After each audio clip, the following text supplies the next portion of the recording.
Hello, test test 1 2. What's up, guys?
What's up, Seb? How you doing, brother? Let me switch something up for you guys here real quick. Disable a couple things. You guys ready for this? Hold up. Check this out. Ba-bam! What's up, boys?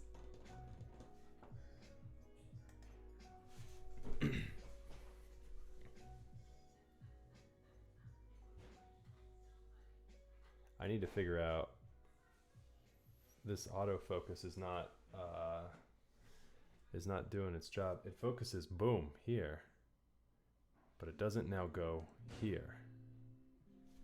Focus here. See, it's focusing on the mouse. I need to figure out why. Focus over here. The autofocus on the A7 is jacked up.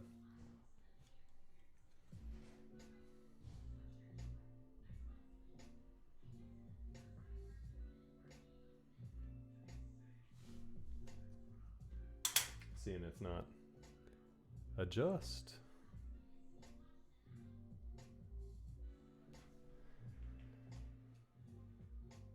Yeah. It's something, this mouse for sure, and my hand keep going to it too. My hand going to the mouse is causing it to get all jacked up as well. I might roll with manual this for this stream. We'll play with it. We'll play with it. We'll see what happens. Let's go ahead and notify the masses.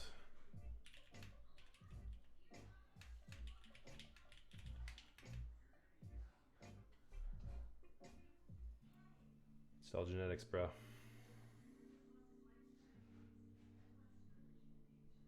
Thanks, Hate. Appreciate that, man. Yeah, it's pretty dope.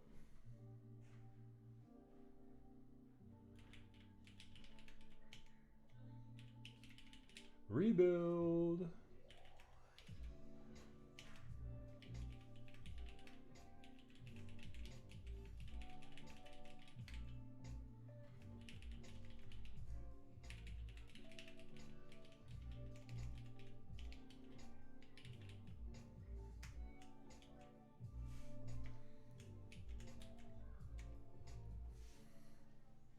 See, what are we doing here?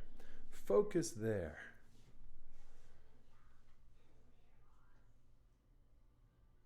I need to figure out what my settings should be for that, because my focus should be so much better.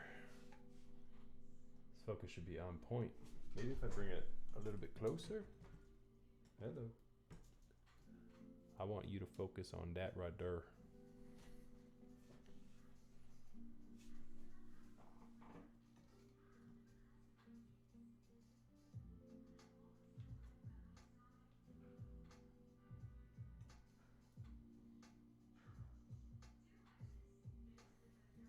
Oh man, my cheap tripod is getting angry.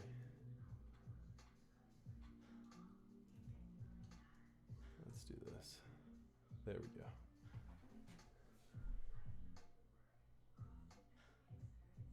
Software trigger to focus would be pretty good. I don't know, I just like the autofocus, being able to hold it up like this and then, you know, get it crispy and then have it go back down to here would be nice.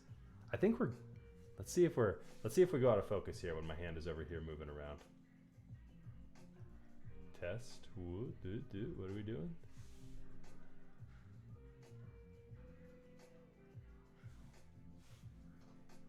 Yeah, it's just not as crispy as it could be. Let me see if I can move the focal point on the camera. Hold up.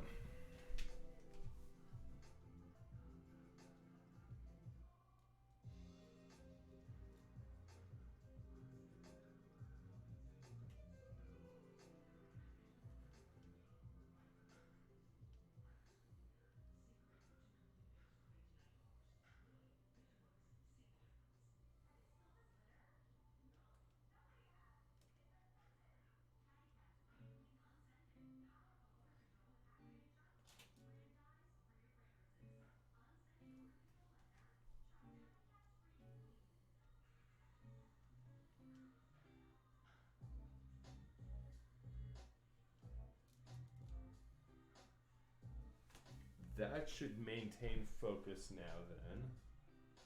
On that. Let's turn that off. Alright, let's try this. Crispy. And go back. Hey! There we go. Alright, hopefully it won't change.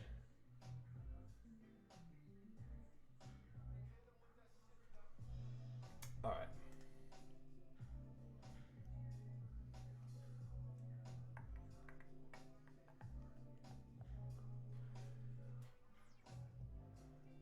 Yes, yes, yes.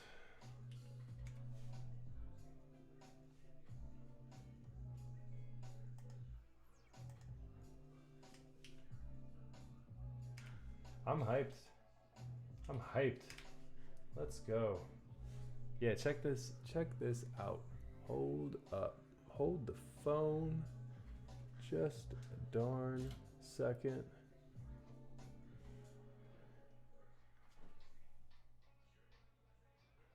Yeah. Ready?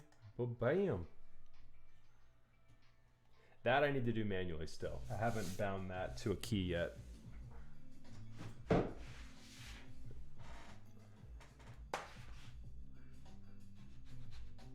But I'm loving that.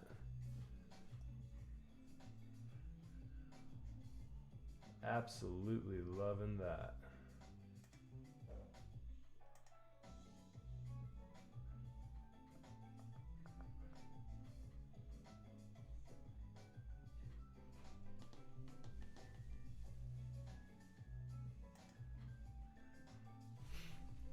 Yeah, both are looking pretty crispy. All right, so we've got. Oh, hold on. I completely forgot to do this. Let me switch my audio over for you guys so you can get some crispy audio as well. There we go. Hopefully that's not too loud. Oh, it's not loud at all. -30. Oh, I don't have the FiO on, that's why. Let's try here. All right, go gadget. Sound settings.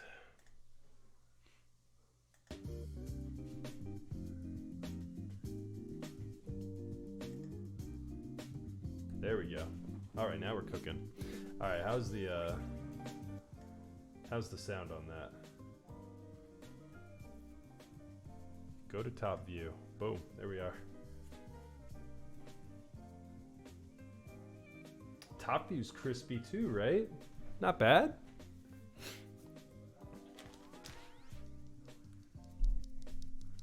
Yo, what's up, Alan? How you doing, buddy?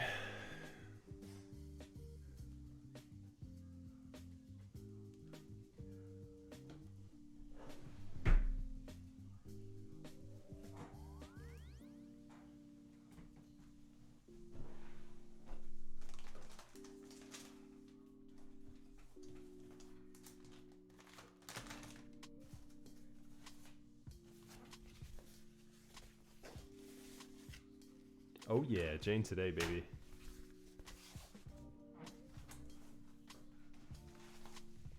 Jane and playing out with playing out our new angles. We got angles for days. Yep, working with the Jane V2 tonight. We're gonna be building this guy. Right now it's built with vintage browns, which are beautiful. Beautiful sounding switches. Who just followed me? Rizzo. What's up, Rizzo? Welcome to the channel, my friend. Thank you very much for the follow. Yeah, this is a strictly TGR Jane only channel. You haven't heard that before? Am I going in? Yes, I need to get lube. There's the lube. And do I need anything else from this side? I'm going to use the same keycaps, I think.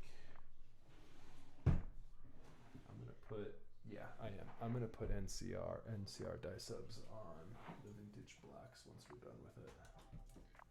All right, let's see if I got this angle right. That angle's still crispy. Cool.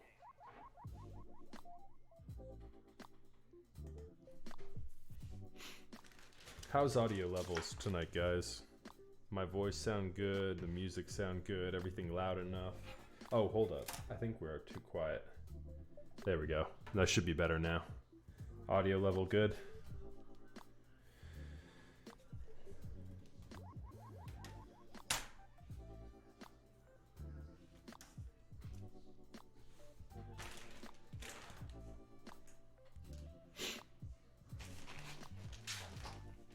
Oh, shish kebab. I need to get the stabilizers out of here as well.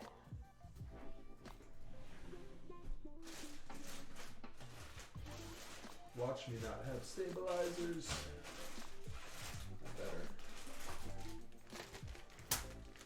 I better have some 7Us.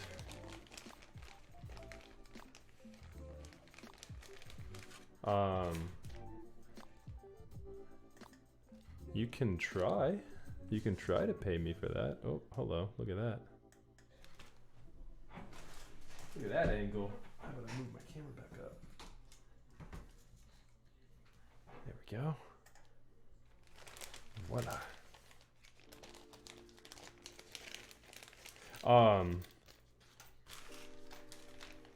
Where are you at? Let's talk status on it. Where are you at with that project? Oh shit, it's a 7U. We got it. We're Gucci.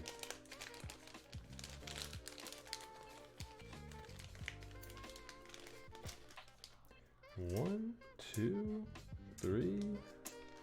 Give me another 2U.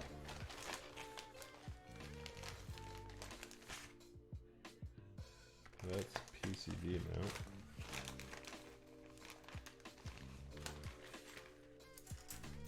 These are all good.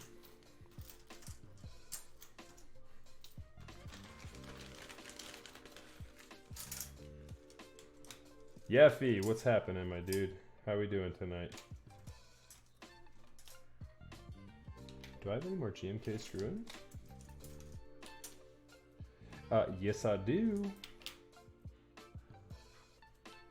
There's some GMK screw-in. Right his ear. Alright, we only need that wire. Alright, note to self, buy more GMK screw-in. We're running low. We running low. We're good for tonight though.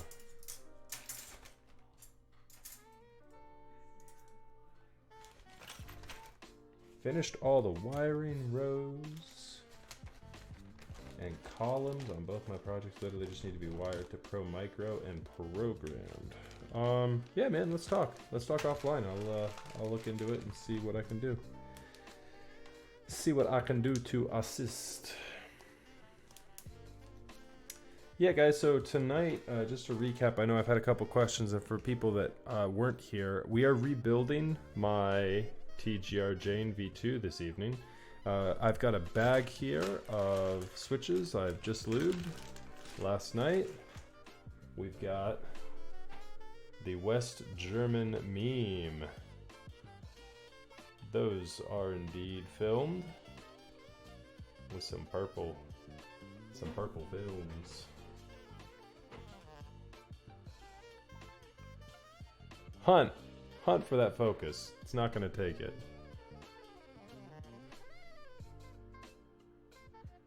There it is.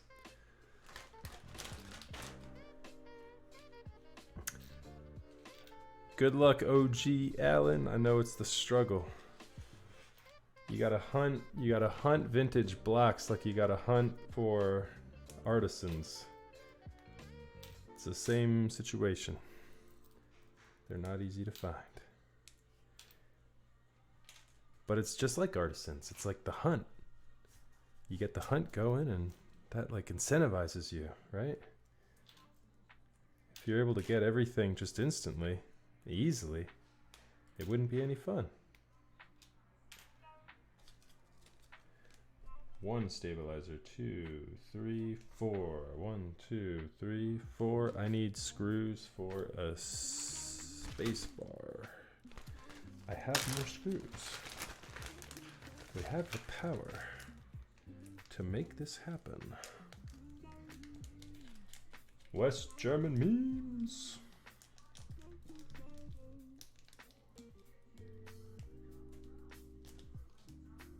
Oh, I got the hookup, baby. We just gotta wait.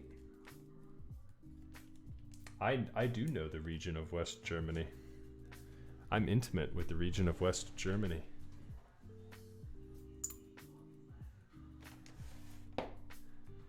I got all sorts of switch hookups.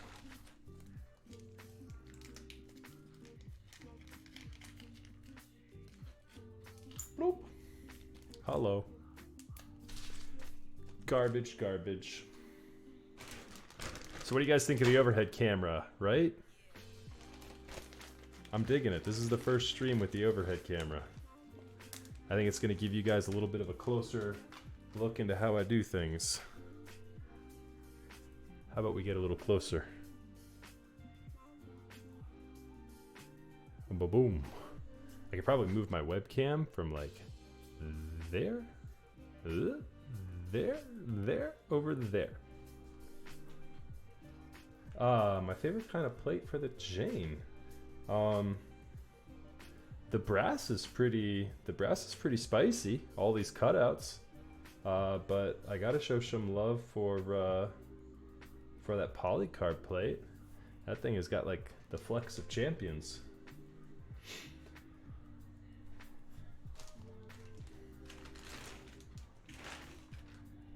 It is quite nice.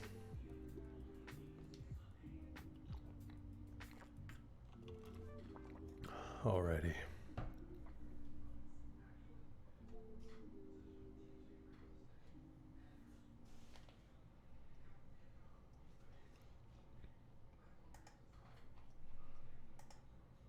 Alright, before I forget,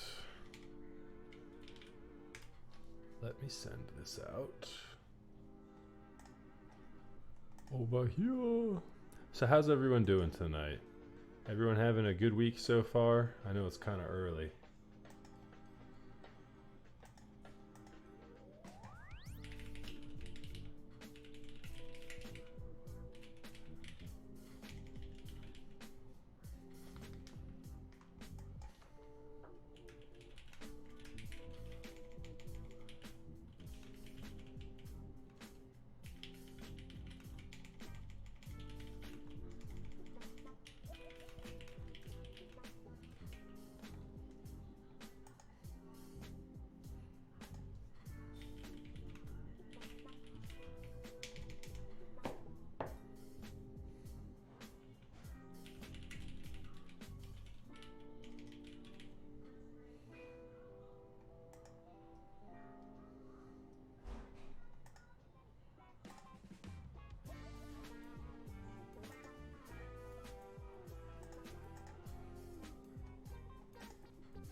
The other thing that brought this on is I needed to take this board apart and fix the A key.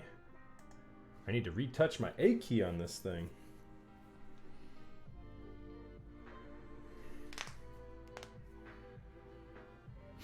Nice hate. That's what I'm talking about. I'm looking forward to it, man. 1, 2, 3, 4. Do I don't have 1, 2, 3. Okay, we're good. 1, 2, 3. No, we're not good. Where'd that other wire go? What in the world? How am I losing stuff? Did I put one too many 2U wires back in here? Yes, I did.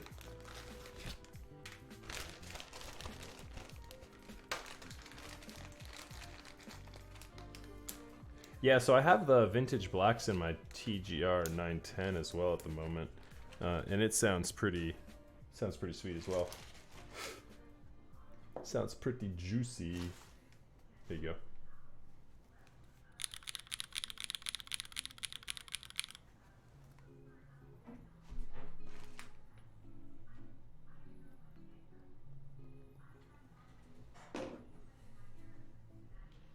We begin with clipping the stabilizers. How do I want to do this? I still have yet to figure out a good way to actually clip stabilizers and not get them everywhere. You just embrace it and say screw it, or do you go to like, here, let's just go to the trash can real quick. We clip that one. Boom, boom, boom. Boom, boom, boom.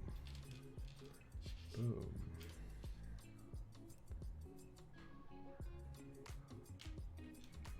Dude, you took on a real incredible project here for your first build. Isn't that your first one, Seb?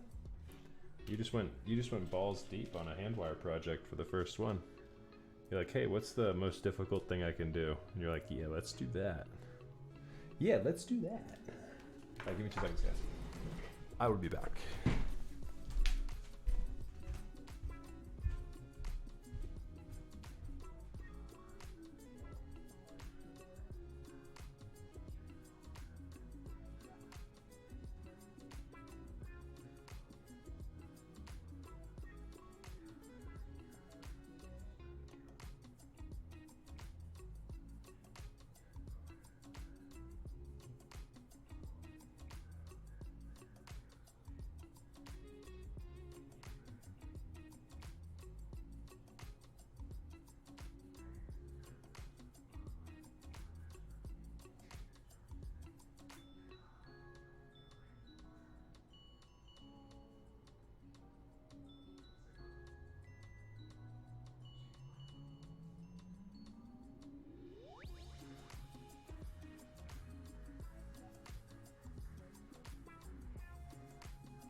All right, we done clipping. Let's see what we got here. Oh, don't say never again. Maybe just don't do it for your first build, though, yeah?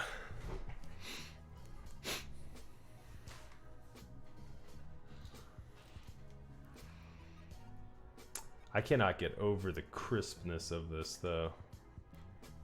Man, that's beautiful. I'm loving it. What do you guys think right now? Overhead? Overhead or the side view?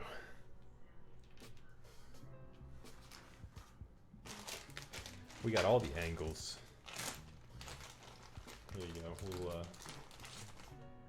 the trusted 205G0. What are we doing here? I lost my autofocus abilities. Come on. Huh. Seriously. Nope. It's back. 205.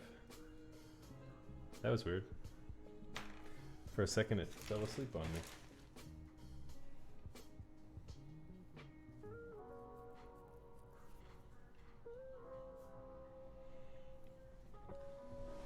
Yeah, so I think for sure once we start soldering, I'll give you guys the overhead angle. But yeah, I think it is. It's kind of cool. Switch back and forth here. Yeffy. So I spoke to Caustic today. So 30 days from the time it arrived to him, which was 9 days ago. Okay, no worries. Hey man, as soon as you're ready, just give me an update once it's headed my direction, and yeah, we'll take care of you. I can't wait to see how it turns out. I'm excited for that one. It'll be cool. We're doing a Miami color themed canoe. Can't wait to see what it looks like. So, is Caustic a member of the community? What are the details with him? Because I know people like, I know he's like one of like the staples for getting custom anno work done for keyboards. I just didn't know if he like started promoting to the keyboard world or if he was a keyboard enthusiast himself.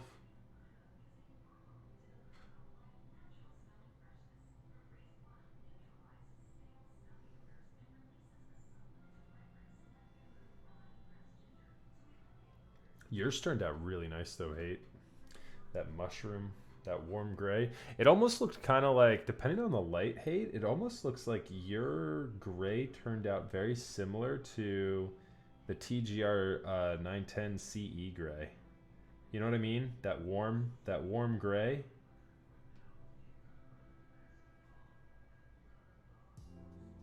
Okay. I gotcha. So a lot of paintball guns. A lot of shops like that just do guns in general. And a lot of people like do PC cases. Like I have an anno shop that's right down the street from me. Critical Coding, I think is what their name is. And it's kind of along the same lines, like just an all-around gun shop, mostly guns, but they'll do like other metal componentry as well.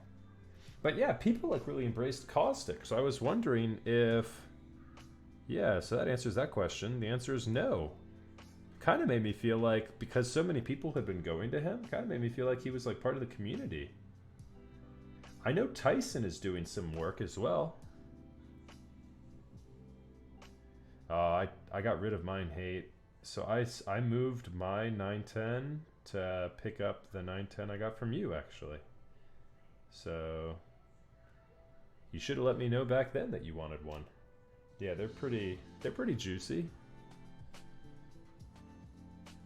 They look really good with some beige and RGB modifiers.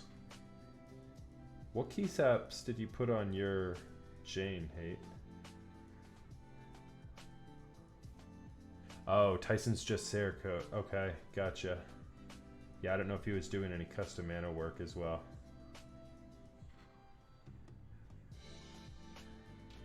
I have a feeling those shops would do a good job. I mean, if they're dealing with something as intricate as like guns, you know, and getting in all like the crevasses and, you know, everything with those machined pieces, those small intricate machined pieces. I mean, a keyboard, pretty much simple, you know, block of metal. I'm sure they love doing it. Makes their job easier.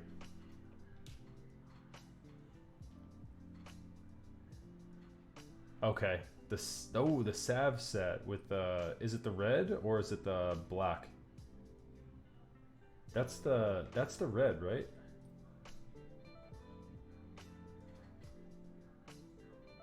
Okay, nice.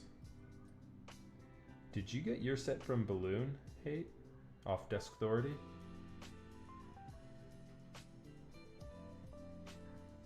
Because he's got new in-box Sav sets for an absurd... they're pretty... I mean, it's the cheapest you're going to find them, but goodness gracious, they're pretty expensive. Yeah, what do you think? What do you think of the feel of them? I mean, is it the first? Is that the first? That's well, no. It can't. Right? It's. I don't think it is. That's not the first OG cherry set you've used, right? They're pretty nice, right? Cherry dye sub. OG cherry dye sub is really, really good. That and like Imsto and CRP, I think, are going to be the. I don't know. I used to do a lot of GMK. I've been doing nothing but PBT plastic these days. That double shot game is where it's at, if you ask me. He has only like a handful of sets left. They sold 70 sets in a year. Oh my goodness. Yeah. I reached out to him. He still had sets, but I just didn't pull the trigger on it. I had too much going on at the time when I reached out to him. One, two, oh yeah, we are short one.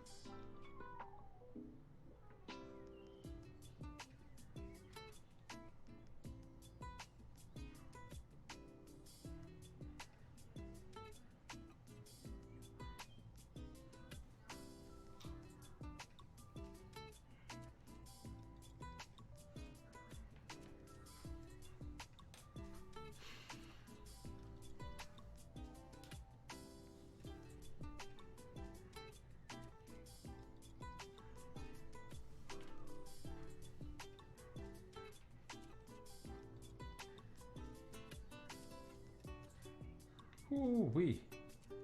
Yeah, I'm telling you, those new inbox die subs. People are gunning for them these days. I wonder if this is my guess. My guess is there are enough people in the hobby now that as that general number increases, it's a smaller number, of course, that are like shifting into those sorts of keycaps and sets and stuff, but that number is incrementally going up as well.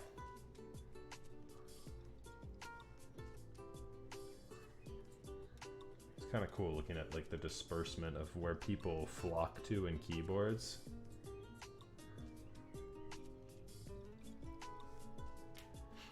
I enjoy thinking about the data behind it. The percentages of people that are doing, you know, just GMK, die subs. I wonder how that breaks down. I wouldn't be surprised if GMK was like, I would think at least 70%. What do you guys think? I think GMK keycaps probably account for 70 to 80%.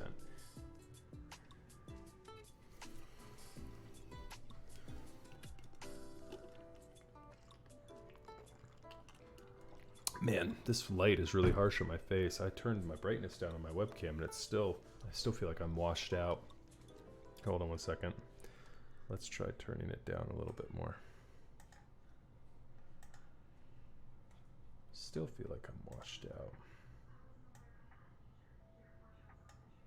There we go. Let's try that. Does that look any better?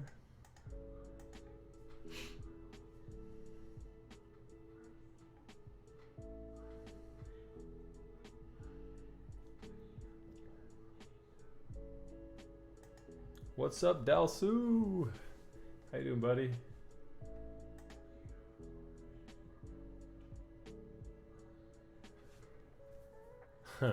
Hey Tom, I don't know if you're here. If you tuned in though after you made the comment on Slack, my vintage blacks are not in my Jane at the moment. I have not yet built this. I've got vintage browns in my Jane at the moment. Oh, I think we all love some Dalsu. You'll have to ping me when Jay's building your board, Dalsu. I'll have to tune in for that.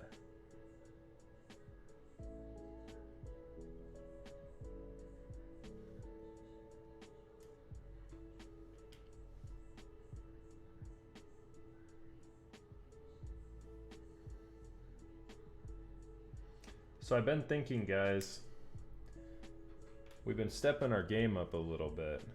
We've got multiple camera angles these days. We've got a lot going on. At this point, I'm not really promoting my build services. I've got enough clientele kind of coming in on its own. I think it's time for me to start deciding on a schedule.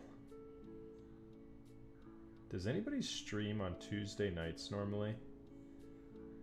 I might just do Tuesday nights. Keep it consistent. Come out with some content every Tuesday. And then maybe like special mini one-off streams when I've got a lot of stuff going on, but keep Tuesday a consistent night. What do you guys think? And I'm honestly asking. I don't know if anyone, I think Anthony001 streams on Mondays. There's typically Top Clack on Thursdays.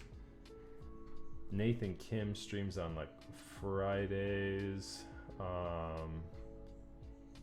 I can't, who else? Fridays in the weekend, right? For Nathan. I'm trying to not overlap with as many people as I can.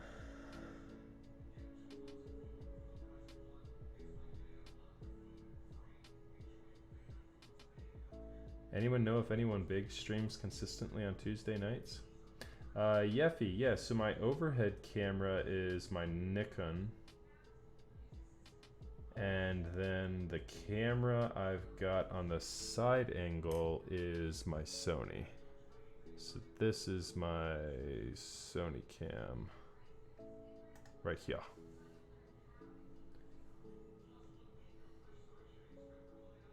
It was time for me to upgrade to a mirrorless, so we went all in. We went all in on it.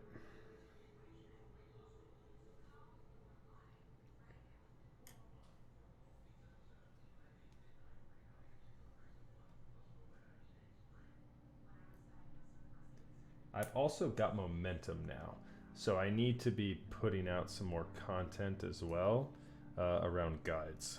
And so I'm thinking my first build guide will be on soldering tips.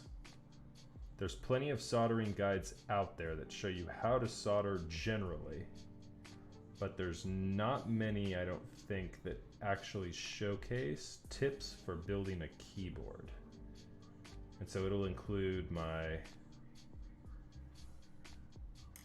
thoughts generally and kind of the skills that I've picked up as I've built these boards over the years.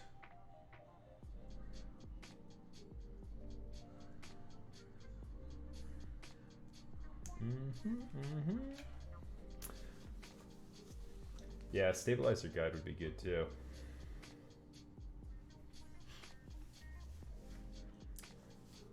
Always good to have the stabilizer guide. What is going on Twitch tonight? What do we got going on in the makers and crafting world?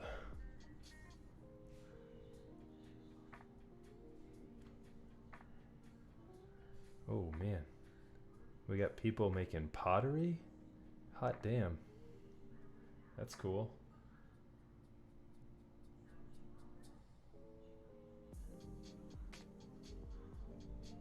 People are always doing crazy stuff in the makers and crafting. I can dig it.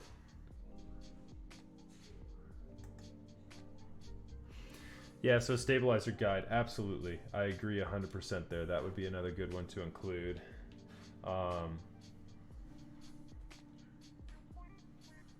What else?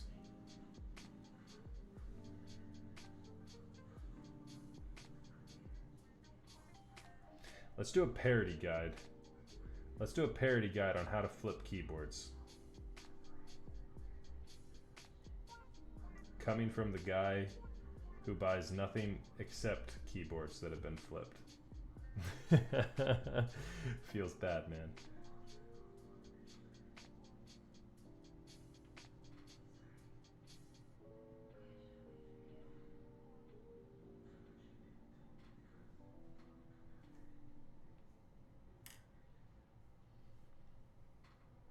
How much lube is too much lube? And the answer is There isn't too much loop. That's the answer. Oh, by the way, Superbuy updated my order status last night. Yarbo shipped out already. Heck yes. That's what I'm talking about. The Yarbo dream is the one true dream. Hate's got some pretty dope cables too, if I remember correctly. Hate, you have an OG cable that you turned into a USB, right?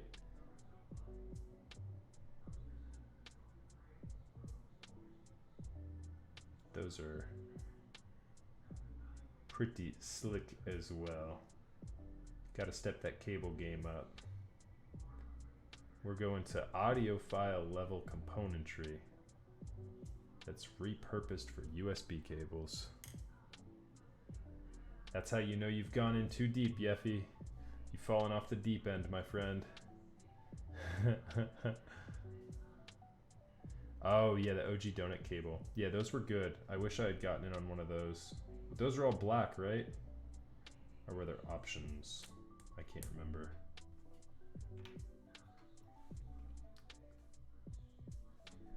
Hate has dope everything. Except dope photography skills. Hate does nothing except compress all of his shit. I just want to see some beautiful raw shots from Hate, and he won't give them to me.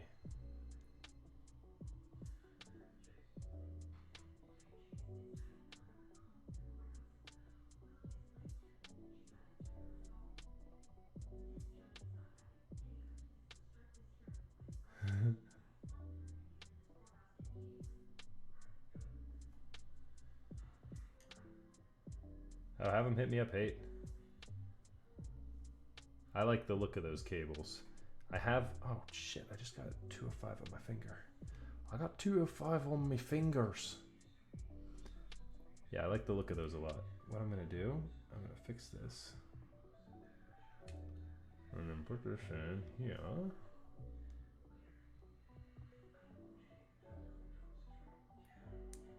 And then put that right there. There you go.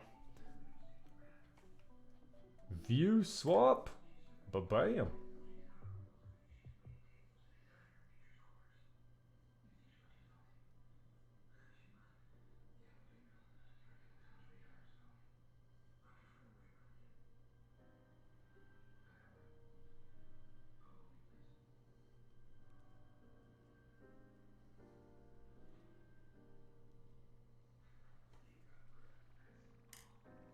The coating is thick. We're looking for the thickness.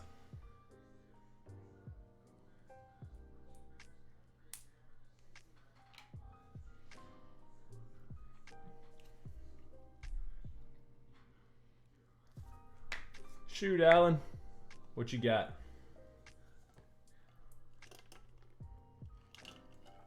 The Keycolt auctions. Fill me in. Give me a TLDR on the Keycolt auctions and I'll tell you what I feel about them. You'll get my first impressions because I'm just hearing about them right now.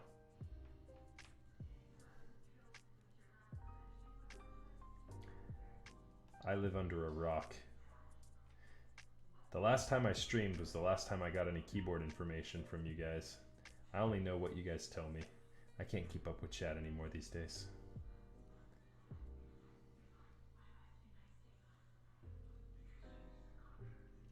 I learn so much from you guys every time I stream.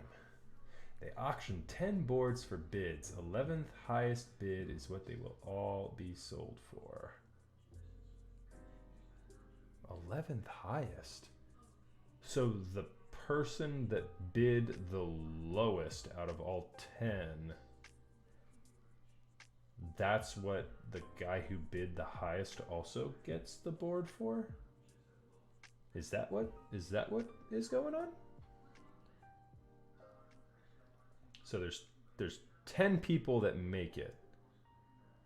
And the price of the 11th person, so there's 10 people, say there's like 20 people fighting for it. And at the end of the auction, the top 10 get in, but they get the price for the 11th person's ending bid?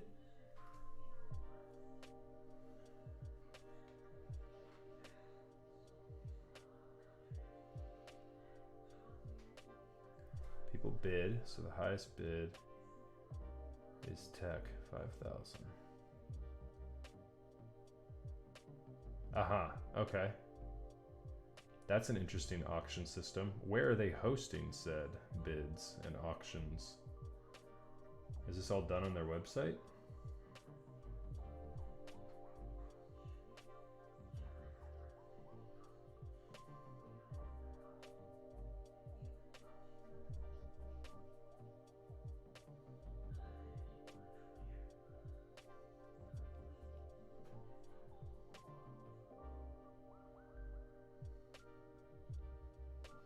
Okay.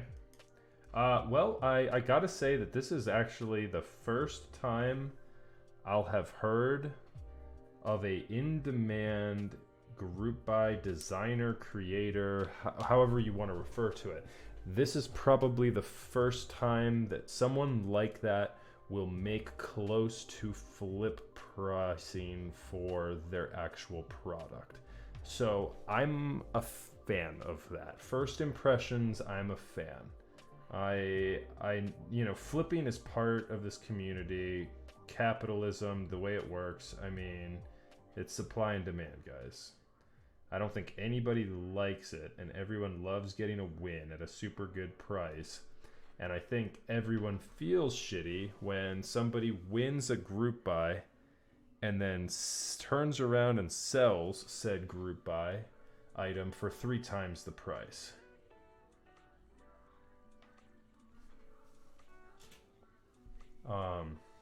Yeah, I mean, overall, I like that. Hello. There's my Nikon screen. Overall, I'm a fan of that. I think that that's a good way for someone like Keycult to make proper money on their you know, on their work. You know, one of the ideas I had was people that want to be good to designers, that, you know, things come up, things happen. You know, we've all, I think anyone that's been in the keyboard community has been there, right? You buy something, you get something, you enjoy it, you use it for a while, and then you turn around and you sell it. I don't consider that a flip. If you've had a product and you've enjoyed it and used it for some time, and then you turn around and sell it and get something different, I think that's just, you know, a natural progression in the hobby. Now, if you buy something and you turn around and you sell it immediately, I think that's kind of a shitty thing to do, because that's a coveted spot and a coveted item that, and I'm just speaking, you know, out my ass and hypothetically here, but that's something that a lot of people are going for, and then you turn around and you sell it for triple the price. It's kind of a, you know, it's kind of a shitty thing to do. It happens, we all get it. I think what would be kind of cool is if the people that do that then go over to the designers and say, hey, I just made X number of dollars, here's a percentage cut, and give them the option to, you know, turn it down or accept it, you know, gracefully. I think that would be kind of a good thing, because I think at the end of the day, the designer is the one who really gets kind of shafted in that. But yeah, that's how capitalism works, boys. Supply and demand.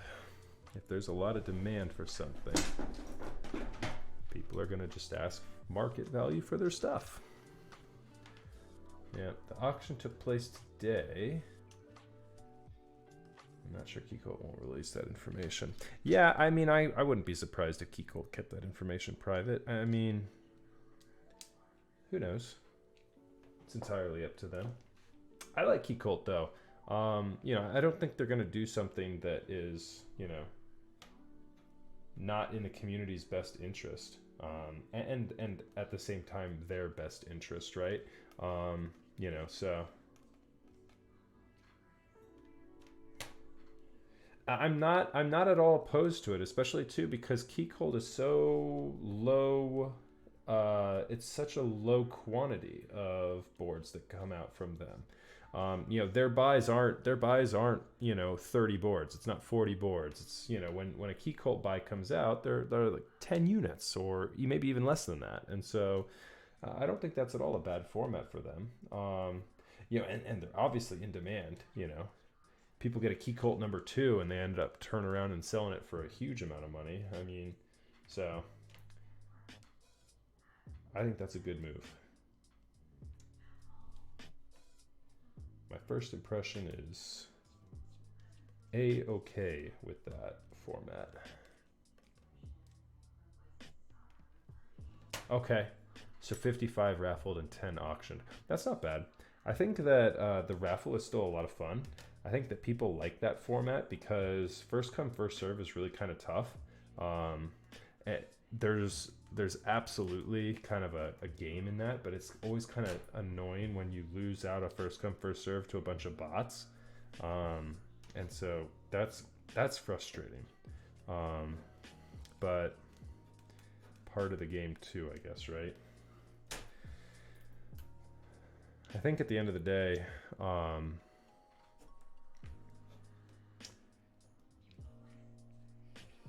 think at the end of the day too that there's a lot of capability for upcoming designers too. I mean, people should, if nothing else, a new and upcoming designer should be seeing the demand for these products and saying to themselves, man, I just need to come up with a good idea and bring it to market, and you know, you can jump in on the scene as well.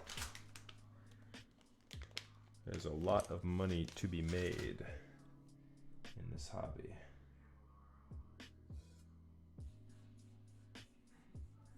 Oh shit. We didn't do... I made a mistake here, boys. We didn't do the super lube. I completely forgot that. Why didn't you guys stop me? Completely forgot a part of my process.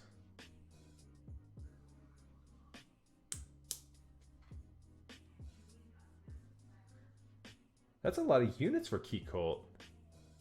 So what was the form factor for this one? What percentage board was it?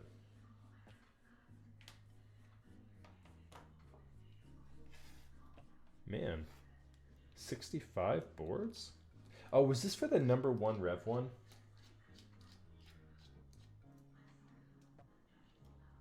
Or something different? Wasn't the, yes, okay, Winkeyless. The number one Rev one. Okay, gotcha. Yeah, it's cool. I like that. I like that format. The more I think about it, the more I like it. Well, he always kind of does something a little different. He'll typically split his sales up into some portion of them will be auction or first come first serve, or you know, who knows. I mean, yeah, there's always raffle. I mean, he's always mixing it up and doing things and in multiple formats for his buys. I think those are kind of cool. Yes, they were. I can say with certainty there were some number ones raffled there.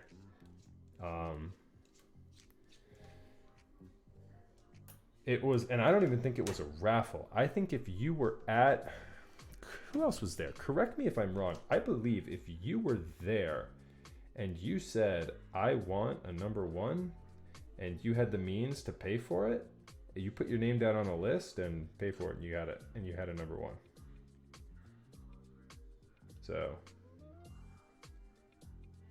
those people with deep pockets would have been well advised to hop in on that.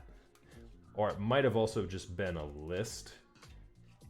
But the list, I mean, seriously, guys, when I checked the list around lunchtime, granted, there was still plenty of time that day to have that opportunity, to still put your name on the list, because I didn't check it in the afternoon.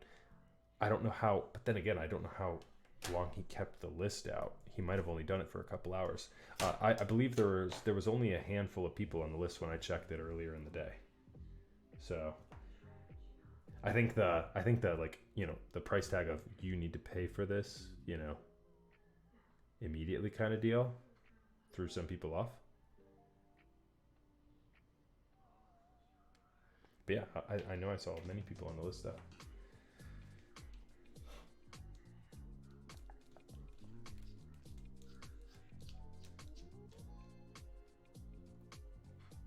I like the number 2 a lot. I think the number 2 is a really good looking board. I know this isn't going to be popular, But the bottom of the number 1, I'm just not the biggest fan of that. I love the sound of it acoustically, and there's absolutely nothing wrong with the top, and I'm a fan of the side profiles. I like how they have, like, you know, instead of a LED diffuser, how they have the brass in the middle there, or another aluminum color. I think that side profile is really cool. But the bottom I'm not a big fan of. I don't like how it's the rounded handles. Just my opinion. All right. The super lube is done. How about them apples? Side angle time.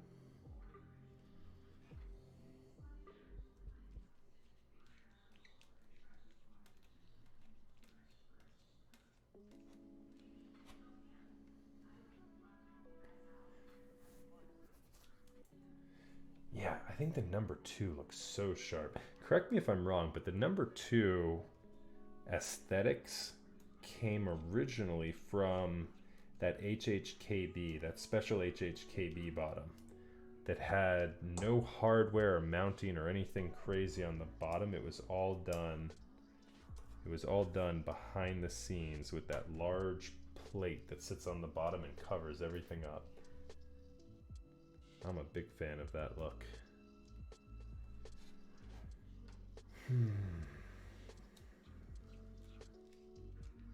I think it looked really, really clean. A fingerprint magnet, that's for damn sure, but I think it looked really clean.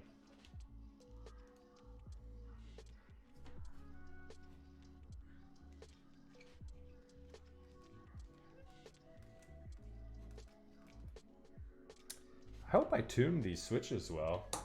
Man. I'll be honest, I kind of rushed these ones out. I tested them fairly extensively, but once I had the blueprint down of what I thought worked well for it, man, I was cruising through the modding on these switches. Cruising. We'll see. Hopefully it turns out all right.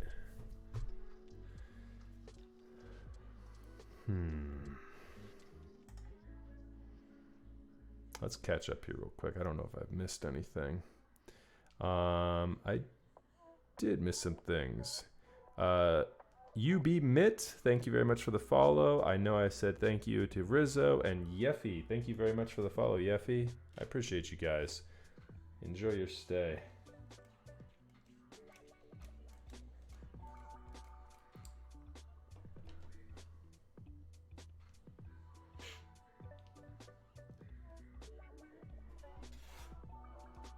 If you guys are new to keyboards, feel free to ask any questions.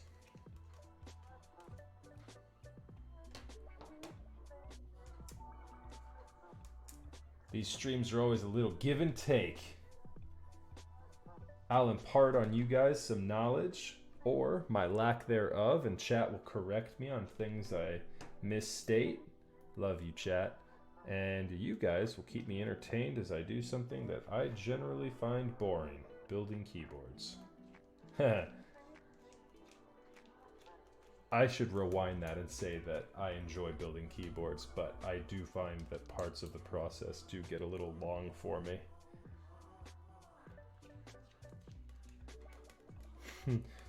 For somebody who doesn't like building keyboards, this guy sure builds a lot of keyboards.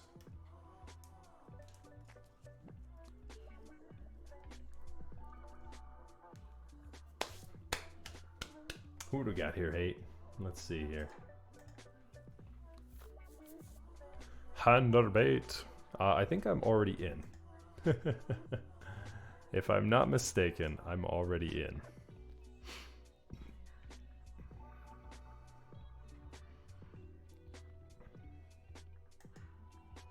Handerbait is the bee's knees. That's going to be one of those sets that if I didn't buy it, I would regret it later. I would absolutely regret it later. I think the problem is this. Is this light box too close to me? No, which side is it on my face? It's this side. This light box. Let's Let's see if we can turn it a little bit. Not the greatest. It's all good. We'll work with it. We'll work with it. We'll work with it. Yeah, are you already in it, Hate? Have you already jumped in? It's on Switch Mod, right? Krellbit's the one actually hosting the group buy, right?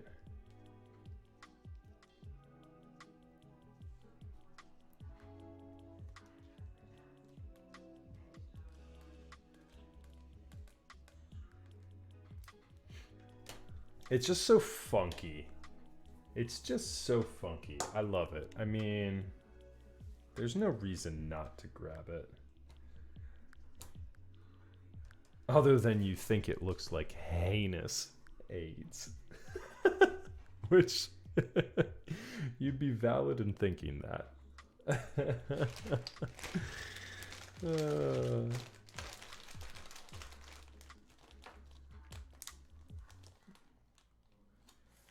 It's absolutely so bad it's good. It's like watching a dumpster fire. Everyone loves watching a dumpster fire. Like, I was watching, what did I watch last night? Or not last night, it was about a week ago. I watched that movie, The Meg. Is it The Meg or just Meg? The Megalodon movie with Jason Statham. With Jason Statham in every movie Jason Statham has ever been in.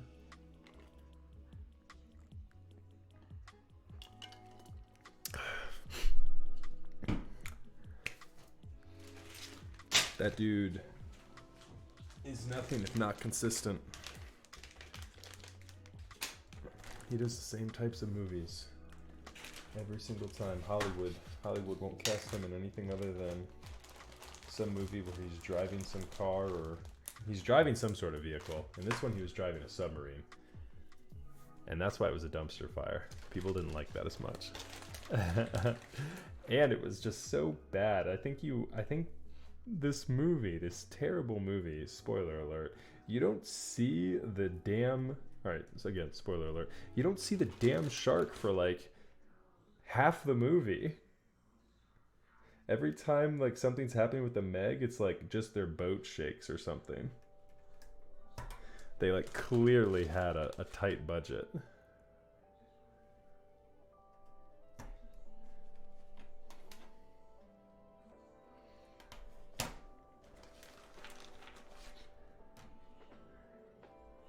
Oh, but you know what I did watch recently that was good? I'm not caught up on it yet, so no spoilers, guys. I've been watching Mob Psycho 100. Any of you weeb fans out there? I am locked in for that show. It is sweet.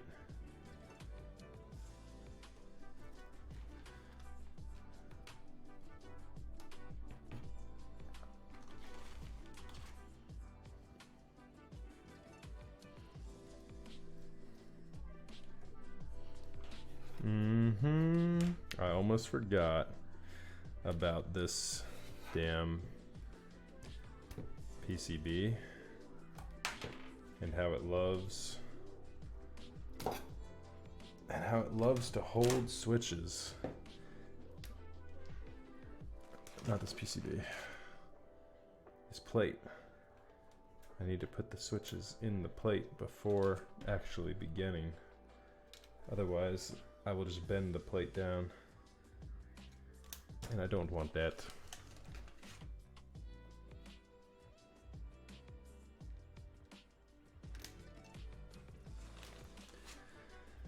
Because there's given this tang.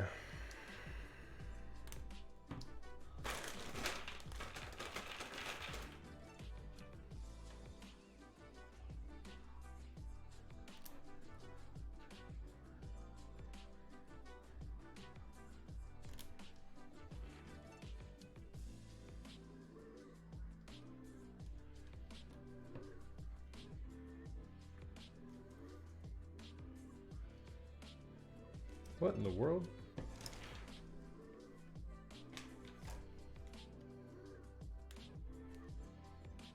Why does that feel like it's not clipping in? Because it's not. What is going on?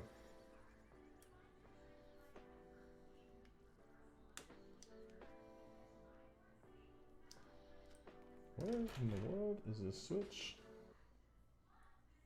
Oh, it's this guy right here. That little leg wasn't pinned down. There we go. Oh boy.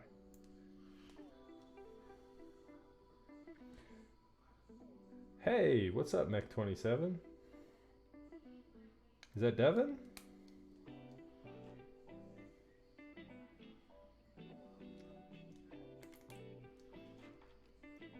Welcome, man. Welcome to the stream, if that is you.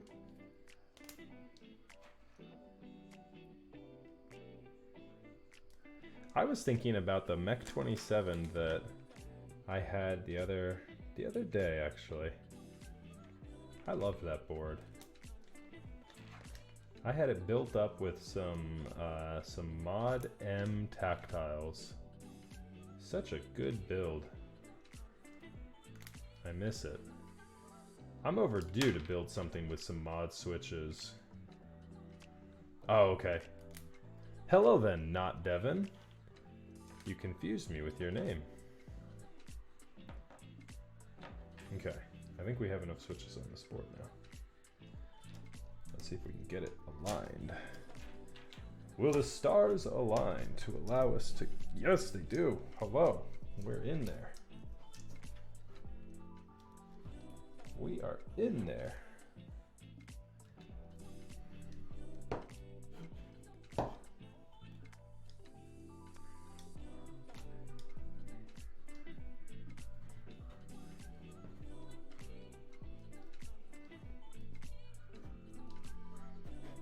I actually had a couple of trades with Devin. He's a good guy.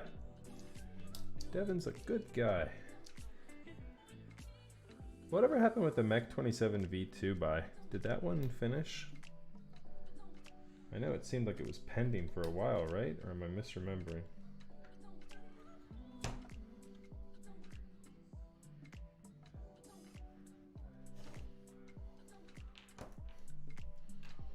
Oh yeah, the plate is firmly in there now. Nice, okay, solid. Yeah, the V2 turned out really nicely, if I recall correctly.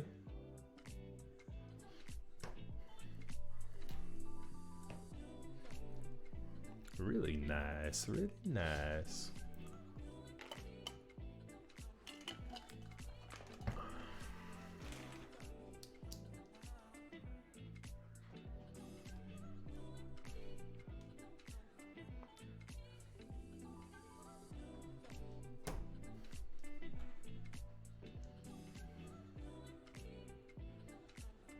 So I get the question all the time. It hasn't been posed here yet, but the question I get all the time is what sets vintage black switches apart from regular Cherry MX blacks? So there's a couple of things. Focus, please. No, you don't want a manual focus anymore? We'll do this manual. There we go. So the first thing of which is the PCB legs. So you can see, so autofocus is working there, but you don't want to pick up on my hand? Come on. So the first is the PCB legs, which, come on, hello, hello, hello. There we go. Those. So on a PCB mount switch, the stability you'll get is much, much better than on a normal. Yeah, that's true. I should hate. So on a PCB mount switch, you'll get much more stability. So when you're soldering a switch into a keyboard, this is something I'll also cover when I do my soldering tutorial. So a switch, as you can see, will naturally pull in a clockwise or counterclockwise motion, depending upon which pin you solder in first. And so with PCB mount switches, those plastic legs will help to keep your switch so you don't get any of this motion. So from a housing perspective, vintage blacks, purely because of that alone, make it an easier switch to work with in the build process. Now, on top of that, vintage black switches are also supposedly much smoother. I think cherry switches have a great sound to them. I always film any cherry switches, and so you can see I've got some purple films in this one. I think from an aesthetic purpose, they look awesome, and I also think from a stability purpose that they do actually accomplish something. I mean, that's a pretty easy thing to feel. Take a cherry switch, put a film in it, and have it side by side with another one, and just push it down and wobble it around. You'll feel more movement in one that's been, in one that's not been filmed, and then one that has been filmed. It feels a bit more secure. Now, the thing that people will say about vintage blacks more often than not is the smoothness of it.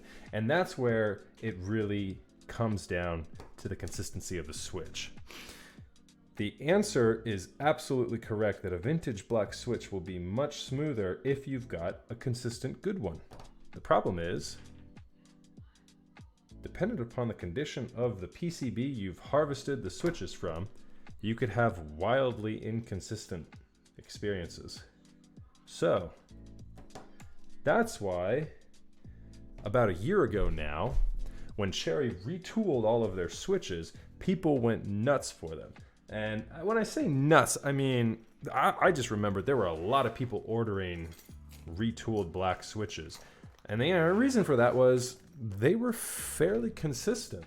And a fairly consistent switch, you know, is more valuable, and I'd absolutely agree,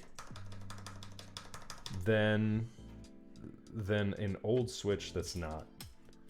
You know, if you get 100 vintage black switches, and out of that 100, only 60 of them are consistent, well, you know, you kind of have to play that game. You know, you might get some that aren't good. So just keep that in mind. All right, so the question came in. Do I spring swap? I do. I spring swap my vintage blacks. I go with a 62 gram. That's 100% preference. Try a bunch of different springs. Try a bunch of different weights. You know, just go up and down. Hey, Emo Trash, thank you very much for the follow. Just go up and down the spectrum with springs. Look at Sprit. Look at the Cat Weiwei Elaine spring if you can. Those are harder to get these days. Look at KBD Mod. Look at TXL springs every now and then. I mean, find anything and everything you can, and just try it. Try different modifications on your springs as well. That also is important. You're gonna want to try, you know, lubing them. Try a heavy lube. Try a light lube. Try dry lubing them with something like this. Hold on. Try dry lubing them with some DuPont. So DuPont non-stick. I mean, this stuff is actually for car parts. And it, however, though, it is pretty good for springs. I use this in all of my Alps springs. Alps is a completely different monster. With Alps, I always recommend looking for the highest quality switch you can, and then keeping the factory lube intact. Alps switches, when they came out, had a fantastic factory lube on them, and so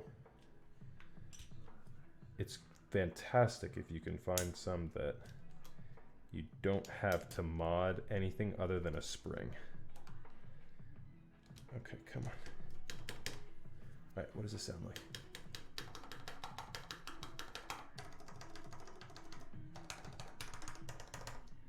Stabilizers sound pretty good, I think.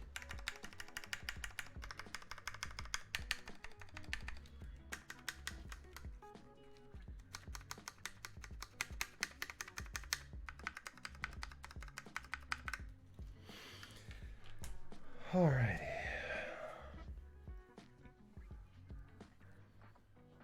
That's fantastic. Yeah, so I mean, TX springs right there. Head on over to the TX website, pick a couple of those up. I mean, grab a couple of hundred, you know, and try a bunch of builds with them. See what you think. That's the best way to figure out what you like. Now, I do intend fully on completing some tutorials and comparisons. I think comparisons is one of the biggest things that will help the community out right now, because I think a lot of people try a bunch of different things, but nobody tries everything. And once you kind of find what you like, then the best thing to do, I've found from my personal experience, is take that thing you know you like, and as a reviewer, compare this new thing, X thing, whatever it is, to something that people really like. And outline the differences inherent to it. So I hope to do some stuff like that. But anyways, yeah, let's catch up on chat here. Still gotta lube my HPs. Yeah, Holy Pandas, there you go. Definitely lube those up. An M60A Sequence 2, nice, that's a big board. Hot swap, if I'm remembering correctly. That'll allow you to really try out a bunch of different switch modifications. I actually had an M60 myself. I intended on using it for entirely actually for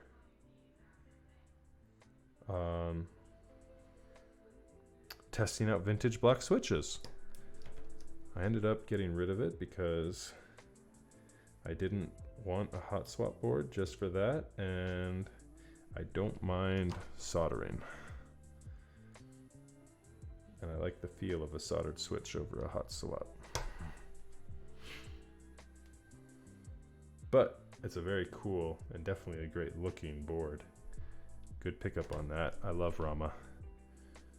Rama does fantastic things. Rama's got a cool stabilizer guide too, if I'm remembering correctly. I haven't tried the heat shrink modification that he's done to his stabilizer. I heard from Alex at KeyCon that it was really a good modification though. He'd done it and really liked it. So I trust Alex's opinion. He's a good guy. That's Alex at Pank or Ponk, I'm not sure. Or Panic, Alex at Panic? I don't know. He's a good lad. Hey, Alan, definitely nice talking to you as well, man. Have a great evening. Thanks for stopping by tonight. All right, let's do this. Overhead angle. Wake up, Nikon. Nikon or Nikon? Nikon. What do you guys say? Nikon or Nikon?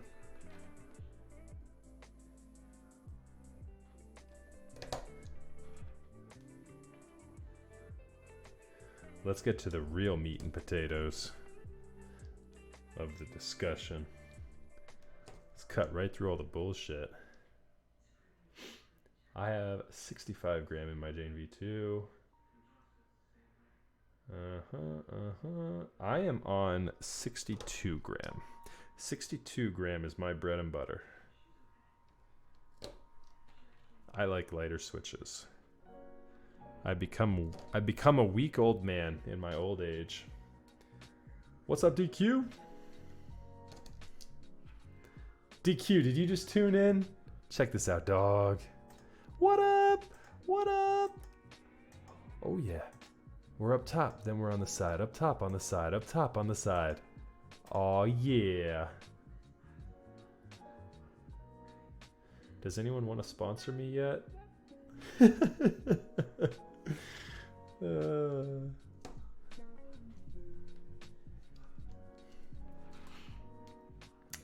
What you are looking at is a handsome fella building a keyboard. What more are you looking for? Am I right?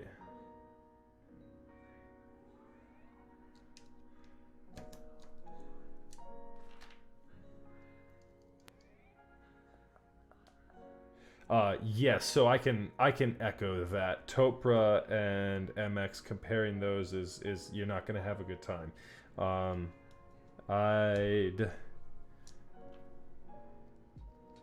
I'd say yeah, just you really just need to try out the spring weights and see what weighting you like.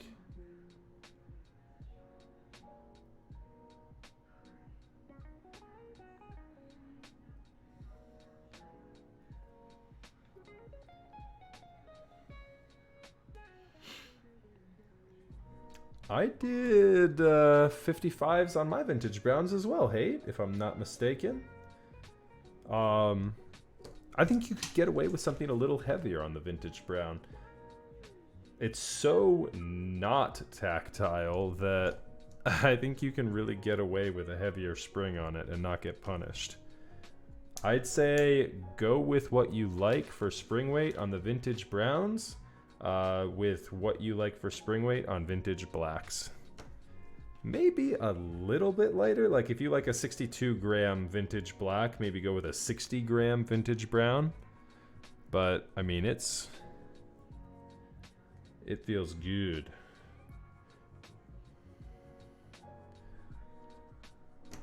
I don't think you should take anything he says seriously. I think you're missing out on the game if you take anything seriously that DQ says. So what are you up to, DQ? I don't know if my captivated audience cares here, but what are you into these days? You building anything? Oh, damn, dude. Yeah, we need to play. I haven't loaded up CS:GO in quite some time. You want to play later on tonight? Let's do it, man. CS:GO date after I get this board built. I do suck at Fortnite. My skills in first-person shooters did not translate over to Fortnite. I will be the first to admit I was some hot garbage in Fortnite.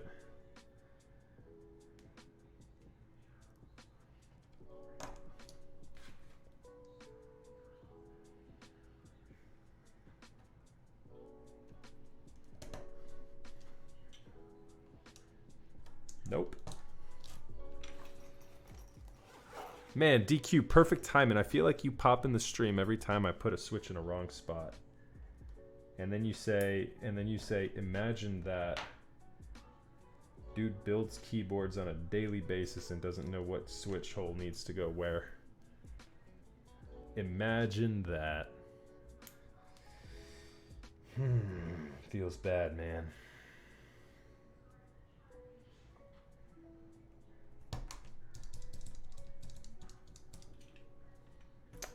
I don't know these things.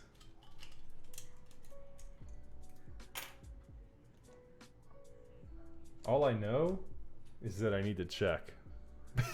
Because I don't put them in the right spot. I know enough to know that I need to double check it. So there's the silver lining to it. Hey.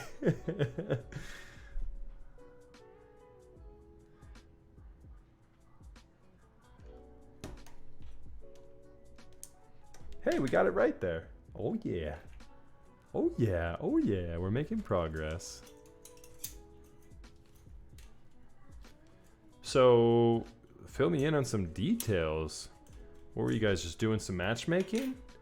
Or did you do anything interesting? You hop in some ESEA? What's the deal?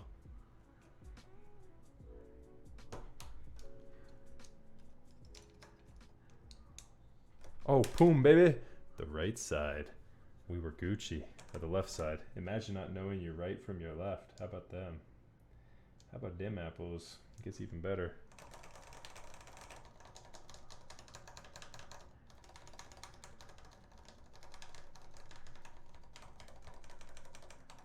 Oh, I'm sure I'm some hot garbage in CS:GO these days too. It frustrates me because I used to be really good and I get killed and then I see the play style of the people that are killing me and then I just get frustrated and end up being done for the night. It's not even people hacking on me. It's like me being some hot garbage and remembering how good I used to be at that game. That's more what it is for me.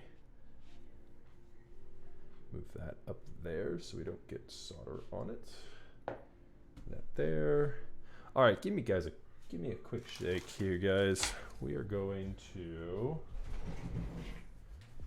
get our fan.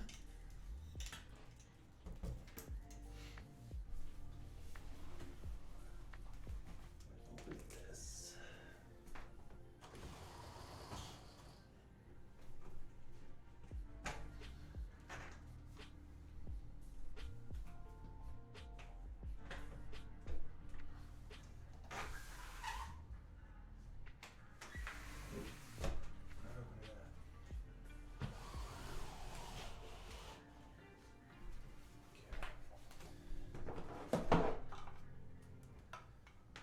Fan here.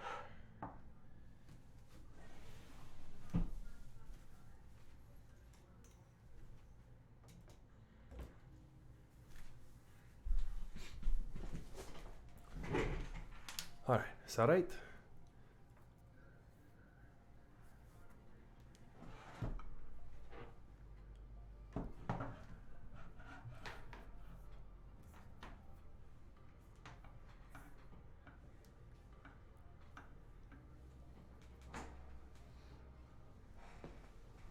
Yeah, I'd definitely be inclined to play some more CS:GO. That'd be fun.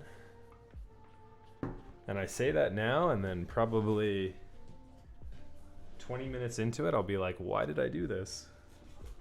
Why did I think this would be fun? You still play CS:GO fairly consistently, if I'm not mistaken, right, Hate?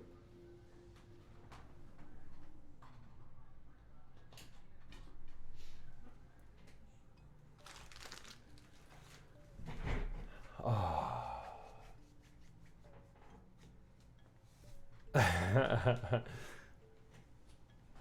What, DQ's New York accent? I think you'd be used to that playing with CS:GO players. New York loves some CS:GO.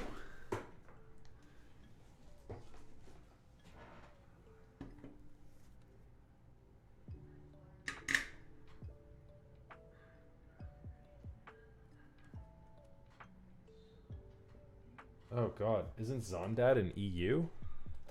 How is he playing? How is Zondat playing with you guys? Wouldn't that be some heinous ping?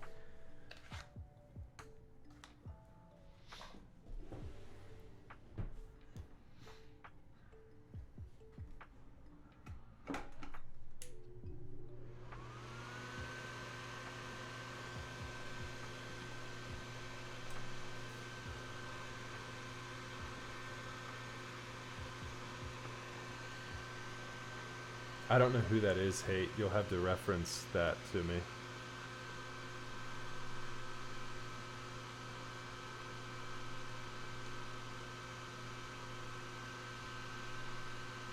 And I might know who it is as soon as you send it to me, but without putting a name to a face, I'm not remembering.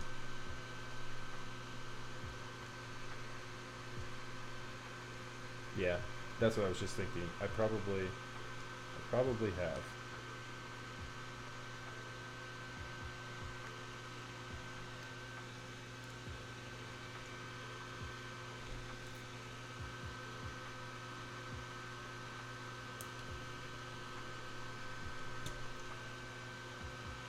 No.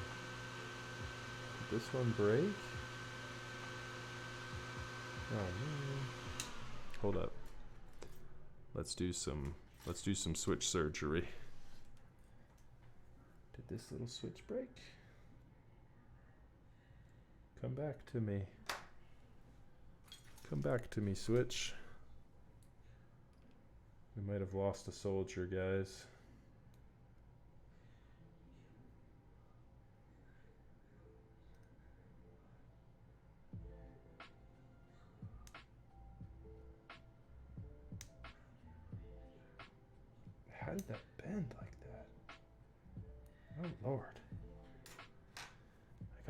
good.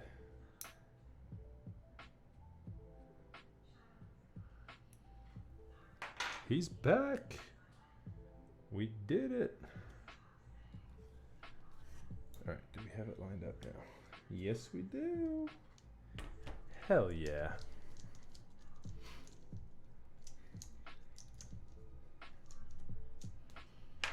Hell yeah. All right.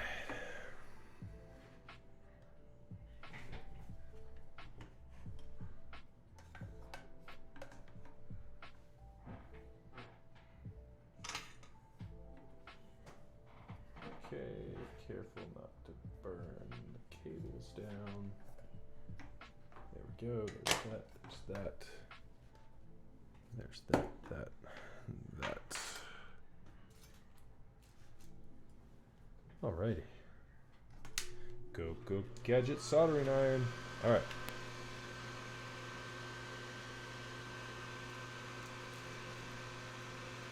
So, we start in the four corners.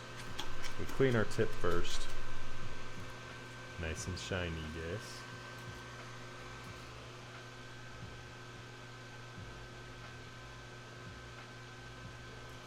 Pro tip. Take your switch, heat the single pin, push the switch through, take your iron off, let it firm up. It's completely pushed through now, no worries there. And then move on to the other pin. You wanna know what's gonna be funny as hell, guys? Watch. This PCB doesn't work. Get ready for it. I did this entire thing. I didn't test this damn PCB. Pray with me. Pray with me right now. Hold up. Hold up.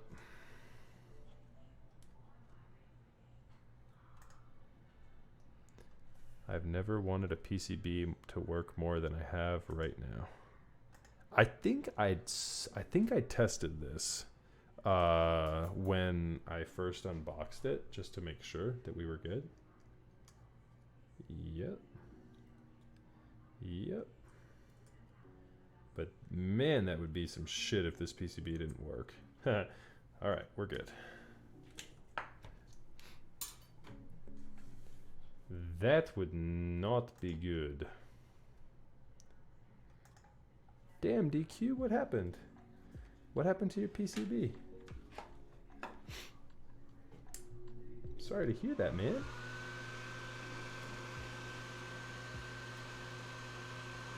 Is it loose or is it damaged?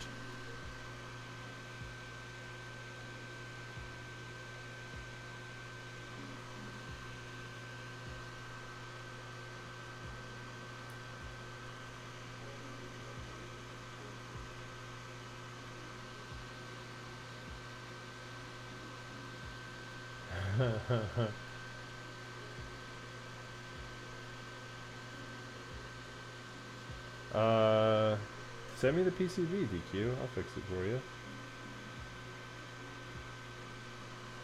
Or if not me, send it to somebody who can fix it. Doesn't sound like it should be the end of that PCB.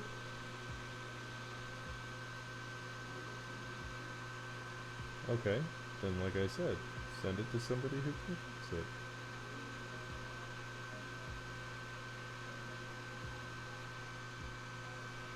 And damn, feels bad, man.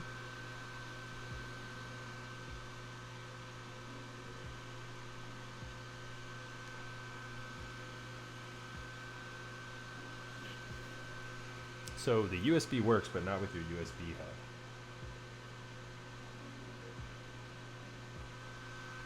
I don't get why that would be the case. But then again, I'm dumb, so it seems like I shouldn't get how that works.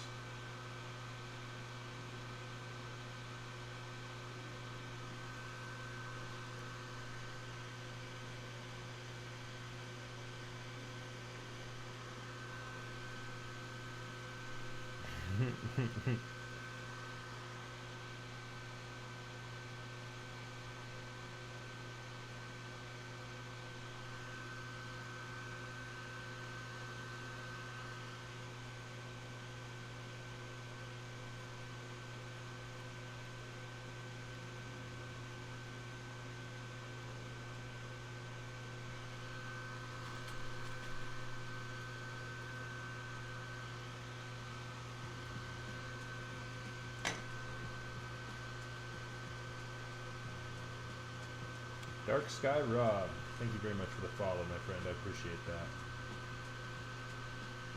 Please enjoy your stay.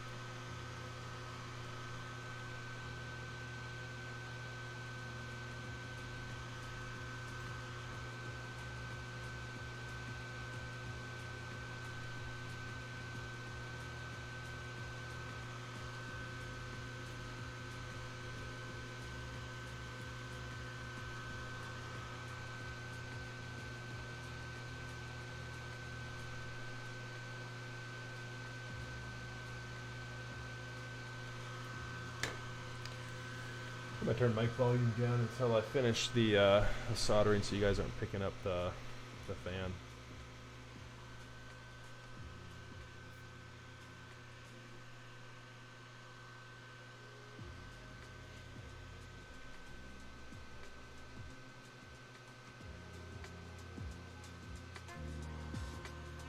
Turn the music up a little bit too. Let me know if that's too loud, guys.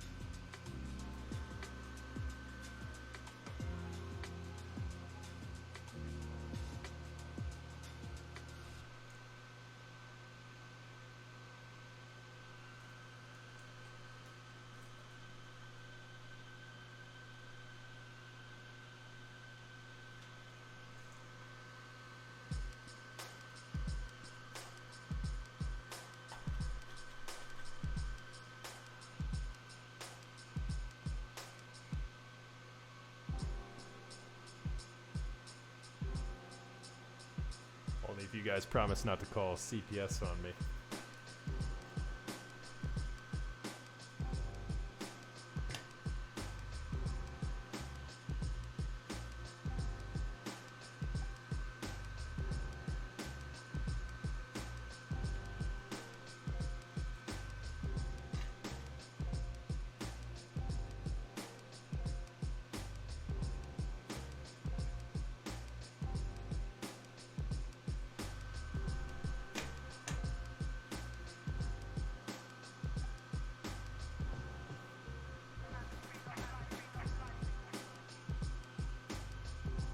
Whoa, hey. He was talking about the solder fumes. Let's not let's not turn this into anything different.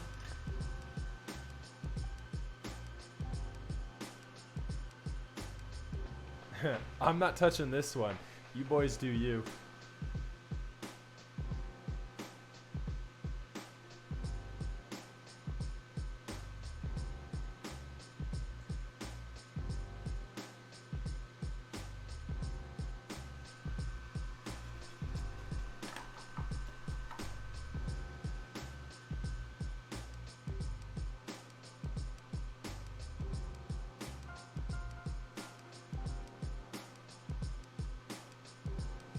Whew. That one went right into my eye.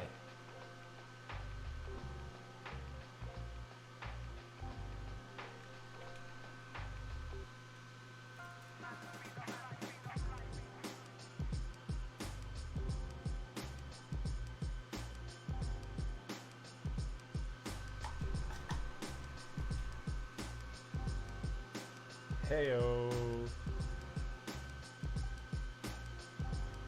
This stream chat has really degraded quickly.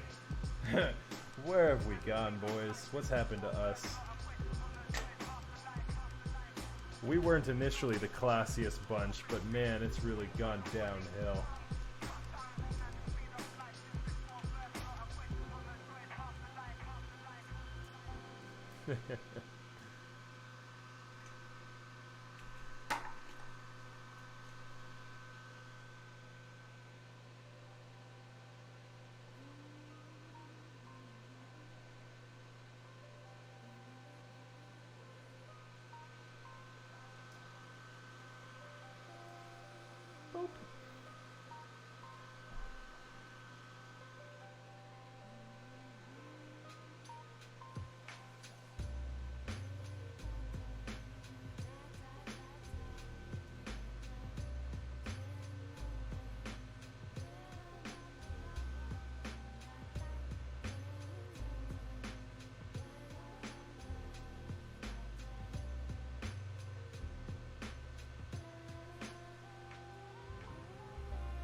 Collectively, the fumes got to all of us, huh?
All right.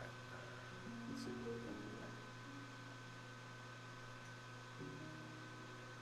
here. Okay, I missed it a little bit ago too, I think. Emo Trash, I can't remember if I said thank you. If not, thank you for following. I appreciate you.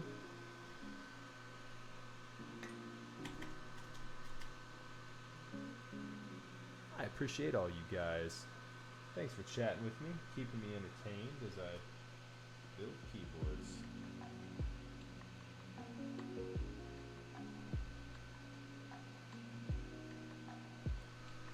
Except EQ.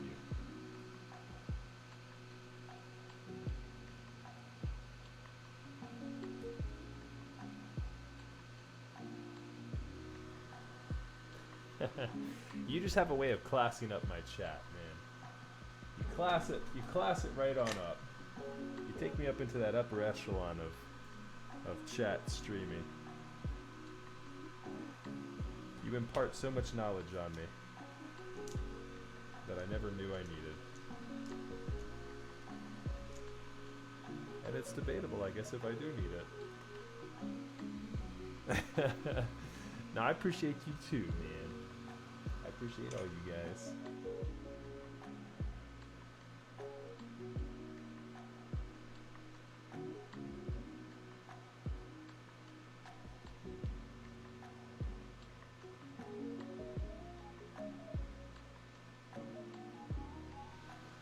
I don't know if it's the solder fumes or just this high quality H2O getting to me, but I love you, man.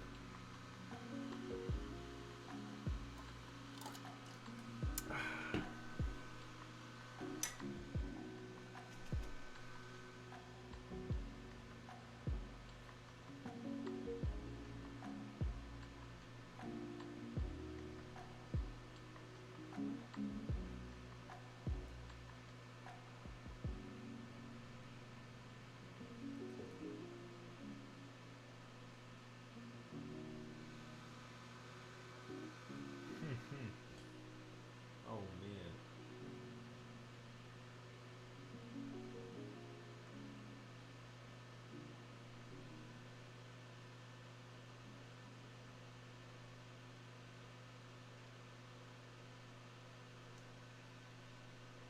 The solder is flowing tonight, boys.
8, I've already got my eye on the next lens I want to grab.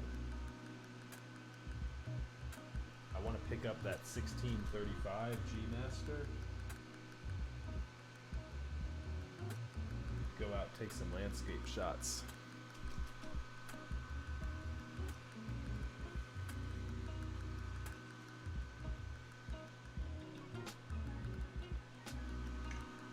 Oh, hey, speaking of things you'd be interested in, did you get in? Did you win a raffle spot in the latest Legend Caps raffle?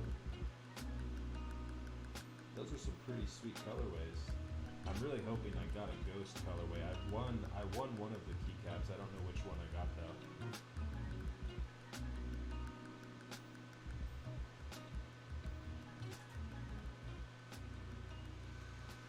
Oh, hello.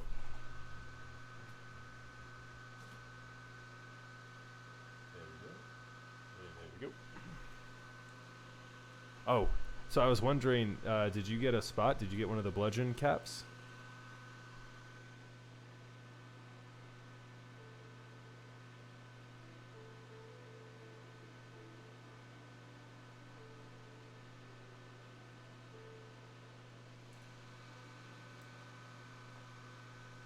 Ah, okay. So the other thing I was saying too, I've already got my eye out on the next lens I want to pick up. I'm looking at the 16 to 35 G Master. I'm really thinking that'll be the next move. I'll probably save up and pick that one up in the next month or so.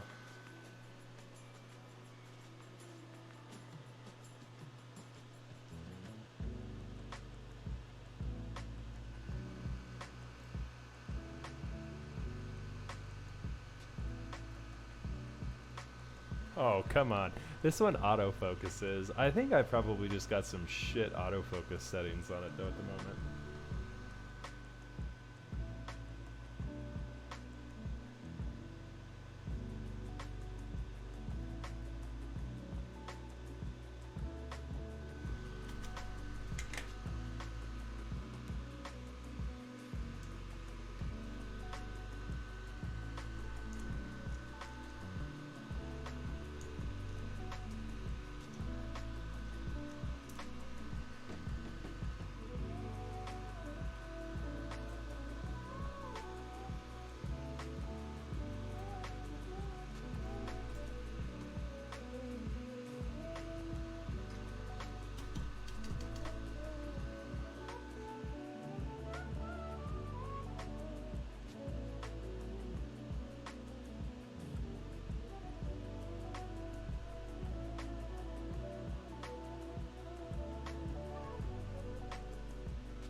I took a couple of shots of a few artisans, but I haven't posted them yet.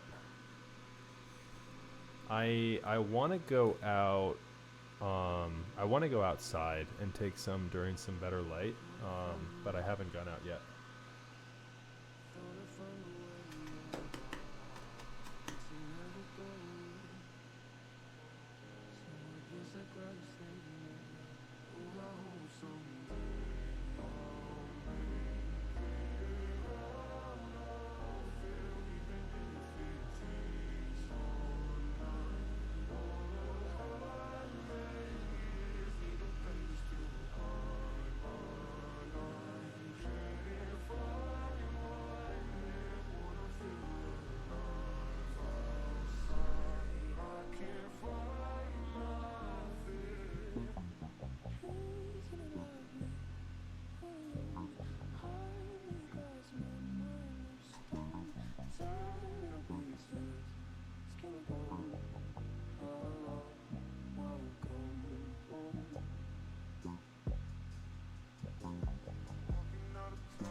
Good luck in the hunt, man. I know it's a tough one to find. They're beautiful, though. I love the subtle differences in them.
Alright guys, I think we're good here.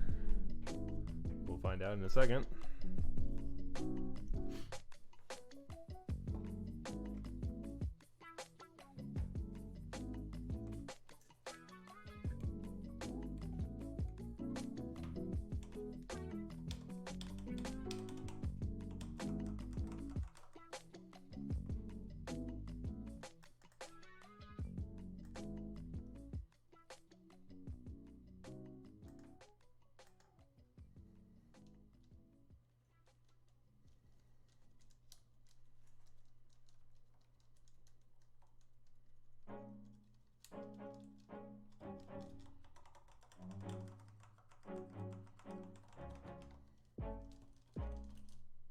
Oopsie.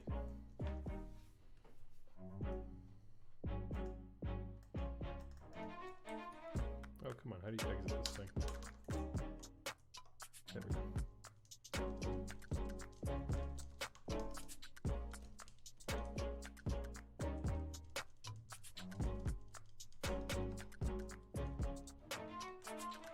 Alright, we're good. We just need to get rid of a couple of weird keybinds here for Bootmapper.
Alright, we're good there. Boot mapper's done.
You guys ready for the thickness?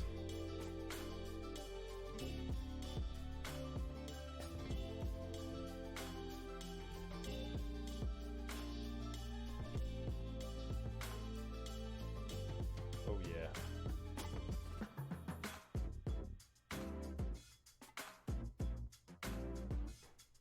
That's mine. Yep, that's my SAU set.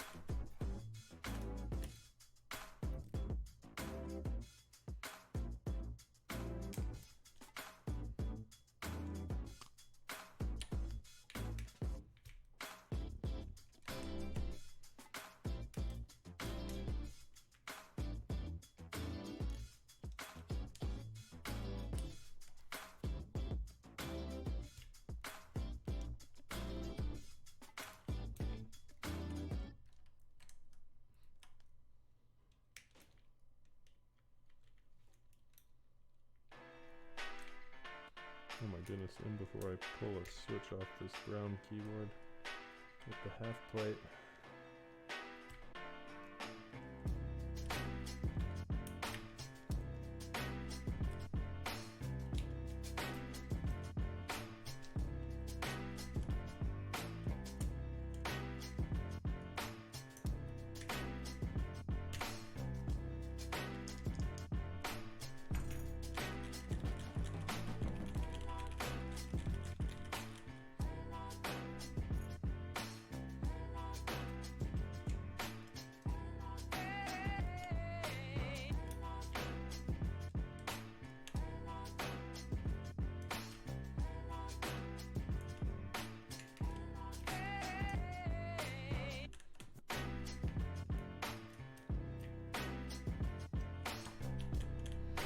So this is build 2 for my TGR Jane.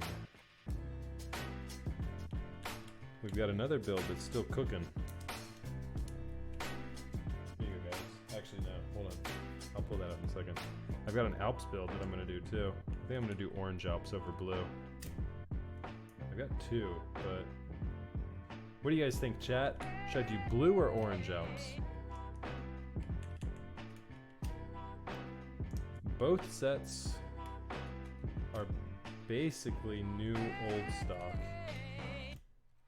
They're in fantastic condition with the factory lube still intact. What say you, chat?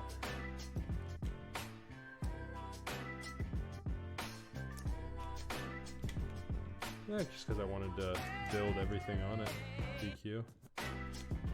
I'm an indecisive man.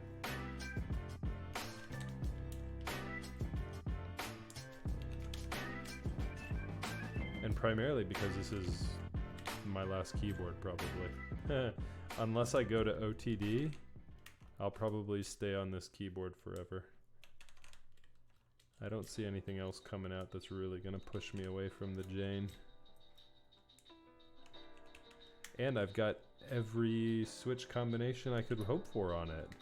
I've got an Alps build on it, I've got a vintage brown build on it, I've got a vintage black build on it now. Shit, I might just do two Alps builds. I might do an Alps blue and an Alps brown.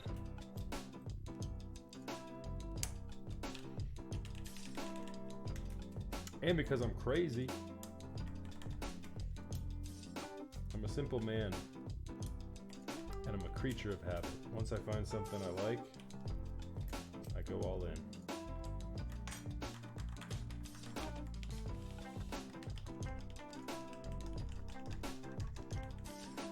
Yeah, it would probably be pretty limited that I switch plates DQ just because you have to remove like a million screws to do it.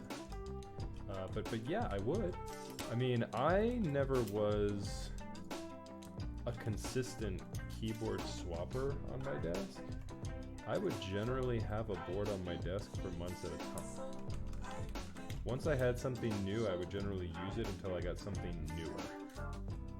And over time, I just, you know, I would try and swap things in and around every now and then, but, you know, when I would have, you know, multiple keyboards, but nowadays I've got one board for work and I've got, you know, a couple boards for home, but really I only use the Jane.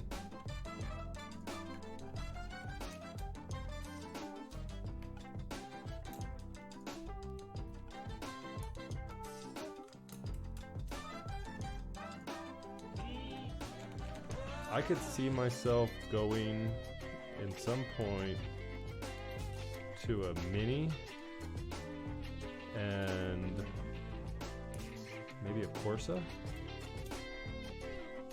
But honestly, I like TGR so much, I don't think I'd ever go for the Corsa just because I like this Jane so much.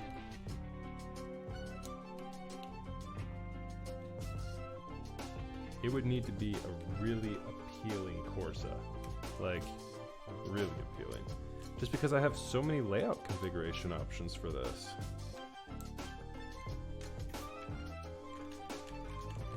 SM Foil, hello. Welcome. You're just about on time for some typing tests. Let's get the overhead real quick, guys. Take a look at this. So there's the half plate. A nice little overhead angle of it. And the flex. Here's the flex. Look at that. It's a crazy amount of flex. Yeah, so I mean, the half plate really comes in pretty high on plate configurations. I love the half plate. Focusing on the, there we go. My focus point is kind of weird. Yes, it has a ton of flex though. We were talking about that, Hate. I think that would be a pretty good build. If you can't get a polycarb plate from Sam, I'd go that route for sure. I don't think you'll be displeased. Oh my goodness. This vintage brown plate is a little gross. I've had this one on my desk for a while now at this point. Are MX Xylants the quietest switch there is? I don't know if they're the quietest. They're certainly up there.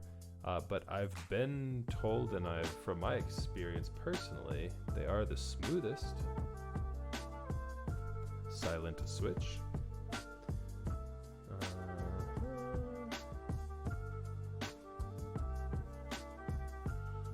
If I were to make a silent build, I would do MX Xylants. Oh, what happened? Was I on my A7? Oh, I was. My battery's dead. That's probably what's going on. I haven't gotten the power adapter for this camera yet. 1 second, guys.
Let's do this.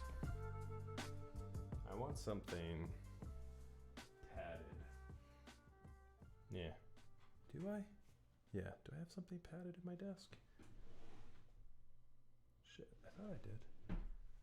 Hold on 1 second, guys. I'll be right back in just a second. His music is saying, Oh, you know what I can do? I know what I can do. in a really beautiful I way. have a It's pad. like, Hold on.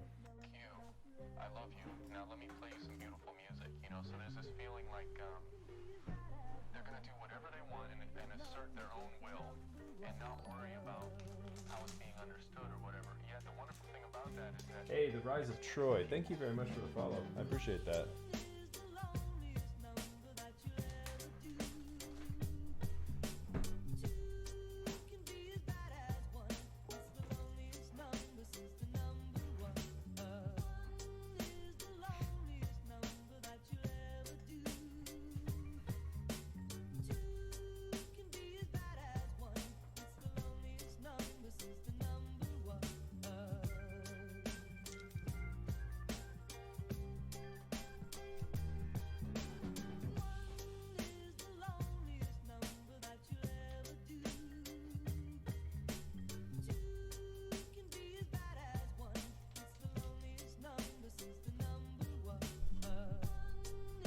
The Silent Inks. I'm actually curious about those.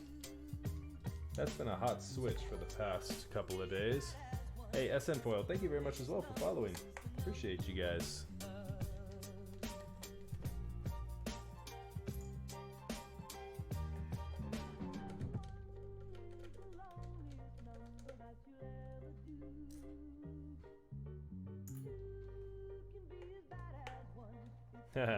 Yeah, the back plate on this guy is pretty good looking.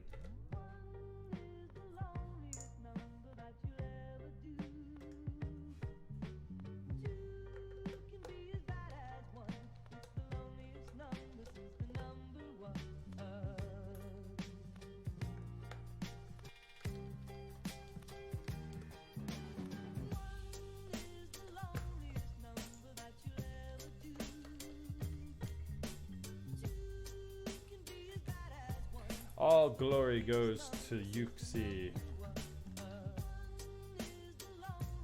He did a fantastic job with this keyboard. Every time I look at this back plate, I admire it a little more.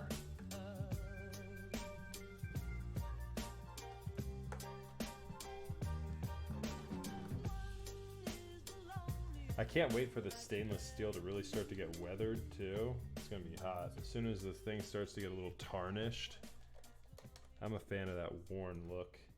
Every time I take it apart, I put some fingerprints on the brass too. I love how it looks when it gets a little worn.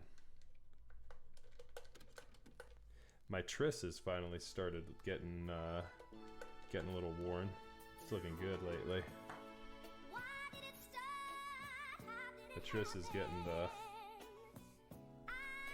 finish on it. I put the blood caps on the Triss too.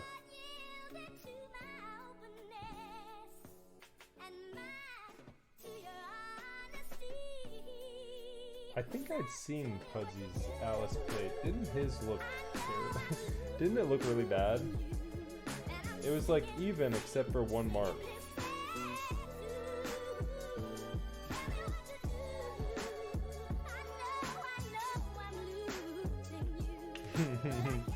Yeah, that's not the wear I'm looking for.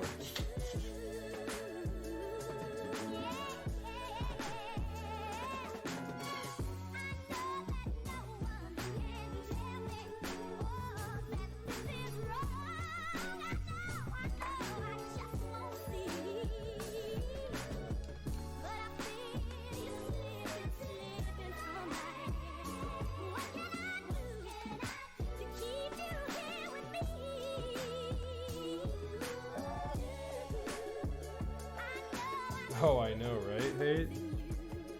It's dangerous.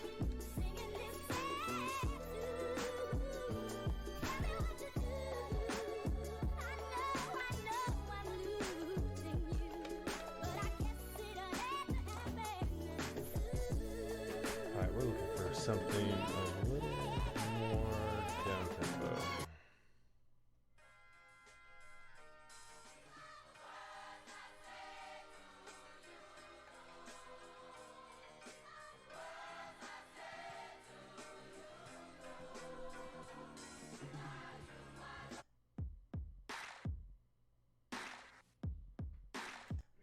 Let's do this.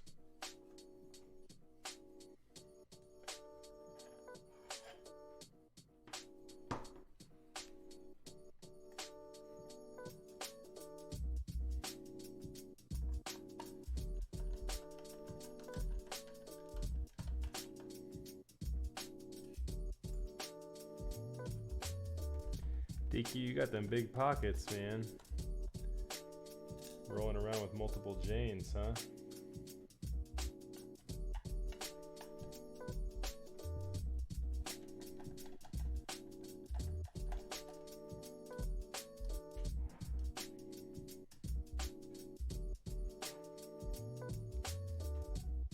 I think, real talk, I think Casey has like 3 Janes.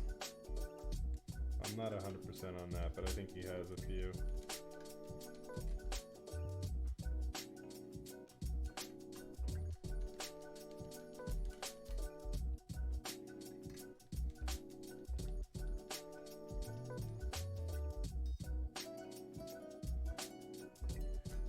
Bluetooth build out? What do you mean, Denton Burton?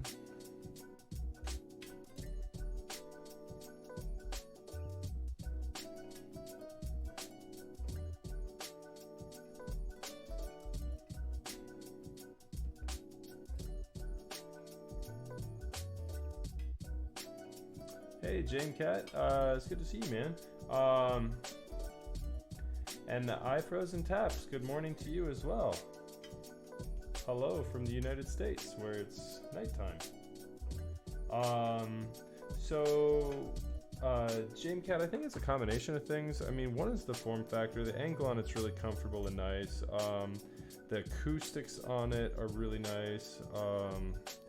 Sam just puts together a really nice product. There's the polycarb plate there. My polycarb half plate with vintage browns on it.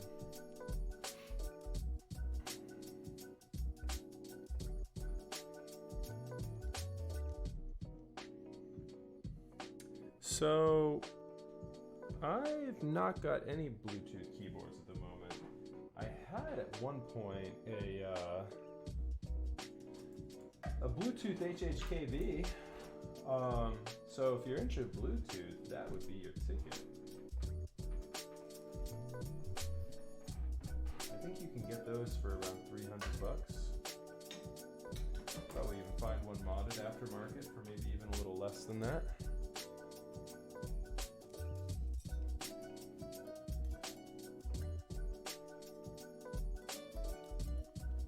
There's a lot of detail in these for sure, Jane Cat. There's a lot of detail.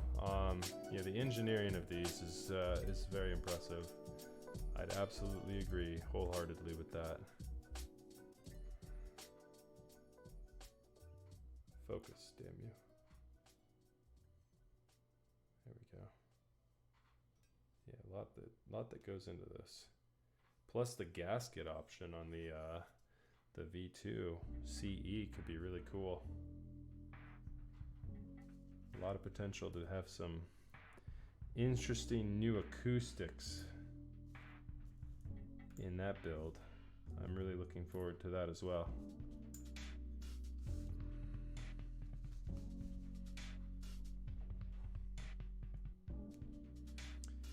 Gasket was confirmed.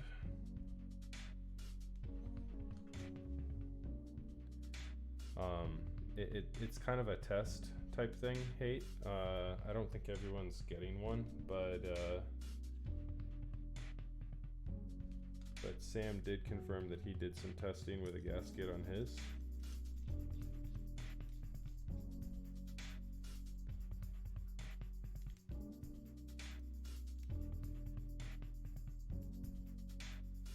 Yeah, the CE is pretty popular. Lots of people were able to get lucky enough to get into one of those. No, so it's not one or the other.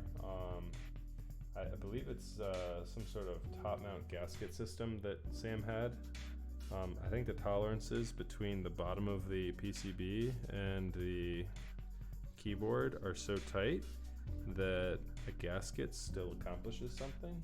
Like I said, there's some talk of how it's mounted, and it kind of still remains to be seen. But it wasn't a choice, one or the other. So with a lot of TGR boards, little Easter egg, this is according to Sam. So, and again, the only information I have firmly from Sam is that gasket mount, it's not a public option, but it is something that he did some testing with. And so, yeah, so I mean, I, for example, requested a gasket mount with mine to do some testing with mine as well to see how it sounds and looks. The mounting system kind of would be fairly similar to the 356 Mini. It's a band. It's not a gasket, like little grommet that goes on like the keyboards. So, but yeah, like I was saying, little Easter egg though with TGR boards. A lot of times on the older renditions, up to the 910, I believe. So the V2 does not work with liner, but you can actually mount a lot of Jane's CEs and 910s with just a liner in the bottom of the case. And so my 910, for instance, is kind of like a pseudo gasket mount with a liner pushing the PCB into the top of my case. And so I have no top mount screws mounted on my 910. And so yeah, it's kind of cool to play around with that.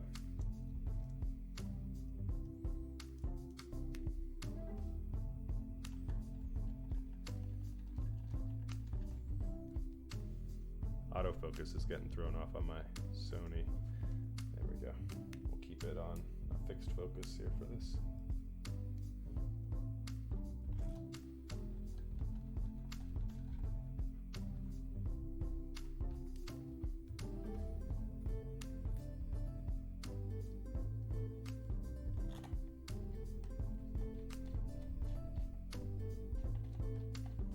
The seam on the V2 is so good.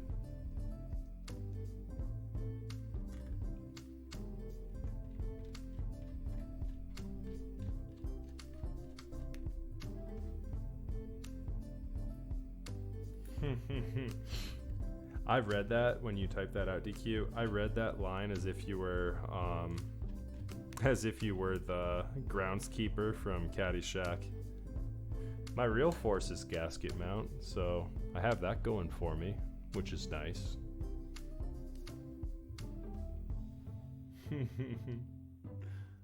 I met the Dalai Lama, so I've got that going for me, which is nice.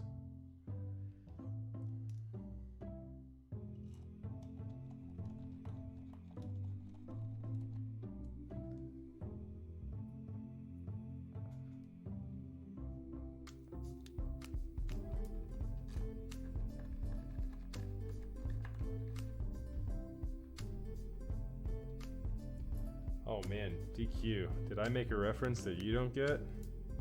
You making all these pop culture references for me. Did I just reference the pop culture, old school pop culture reference that you don't get? Man, I'm showing my age again. I'm not that old, I'm just not with it. I promise, guys.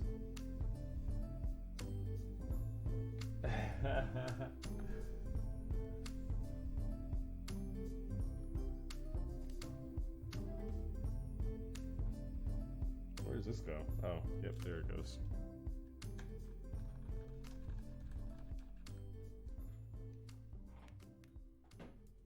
Caddyshack, I would say Caddyshack is not an obvious pop culture reference these days.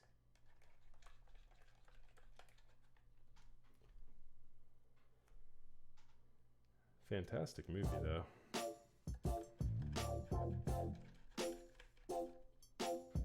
Let's turn this back down.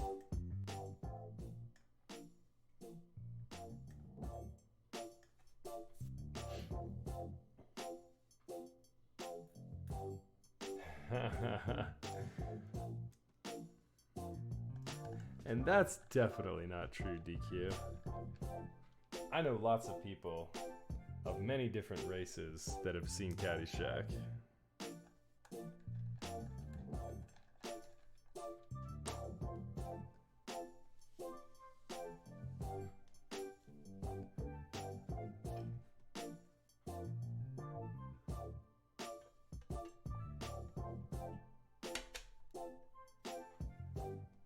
That's the part that gives me anxiety. Dropping that stainless steel plate back onto it.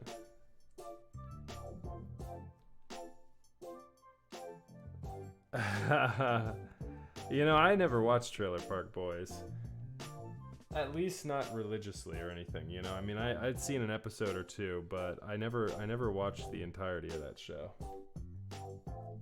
It was kind of like The Office for me. I never really watched all The Office either. And I know that was wildly popular too.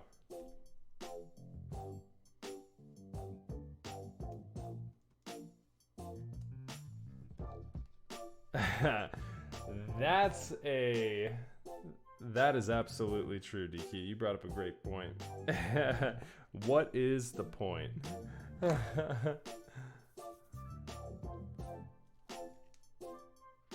Probably because it's been on Netflix so much. Look at that. We gotta wipe the mirror finish down.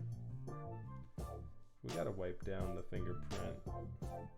The fingerprint collector.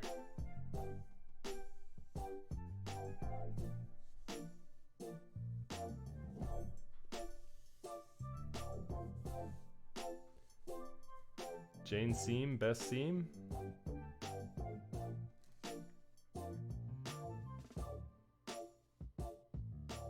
Hey, look, it's me.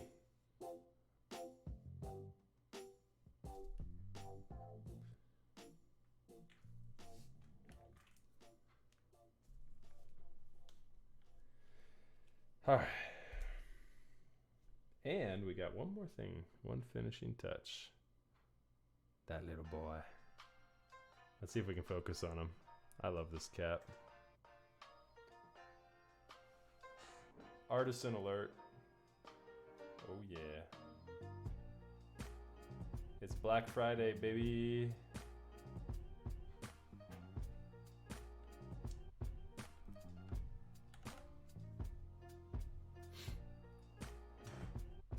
All right, who wants to hear how this thing sounds?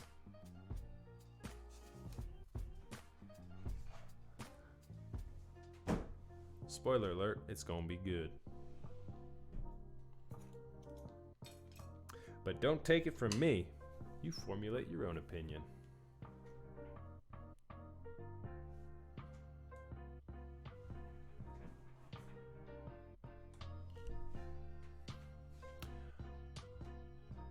All right, go away, music. Sound test. My desk is IKEA. Just like everyone else, right? IKEA desk. Okay, let's go here and here. Oh, yeah, it feels good. It feels good, baby. All right, let's go.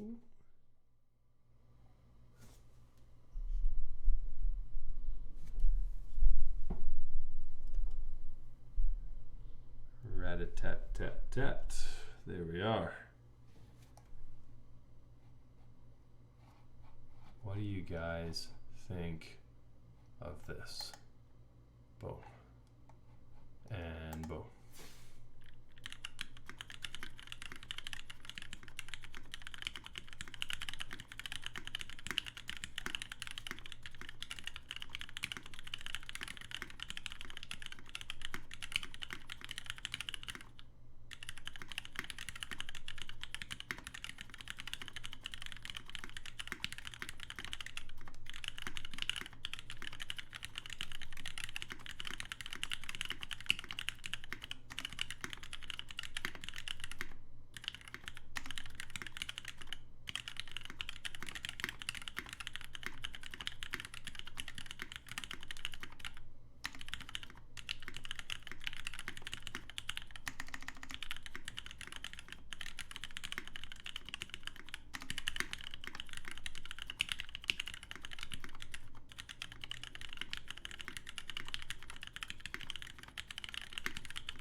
Skipped frames detected a few seconds ago.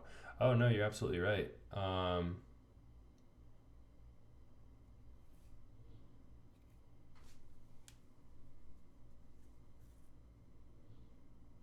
Oh, is it? Is the website down here running? It's just a huge. Hold on 1 second. Is it caught back up? Because I just turned the display on and it might have just jacked up because of that. Thanks, guys. Yeah, appreciate it. I think it sounds pretty darn good. Yeah, let's see if stream is still messing up. I think it's okay now.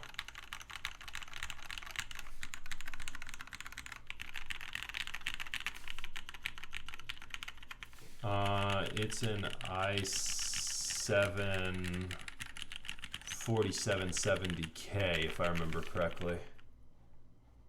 It's stuttery still. It might be because, hold on. Is it the sound? Is it this? Is it stuttering now?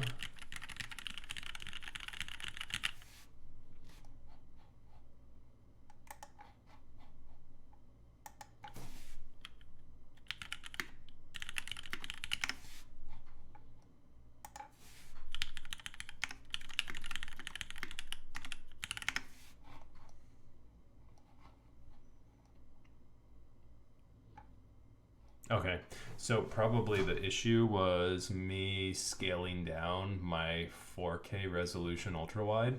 Or no, it's a 2K, but the 2K resolution probably scaled down to 1080, and me casting multiple cameras, and that's probably what was going on. So yeah, let's do this.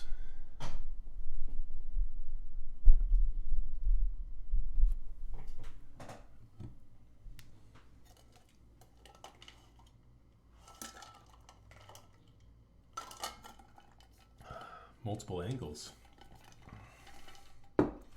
Multiple angles, let's show them off, right guys?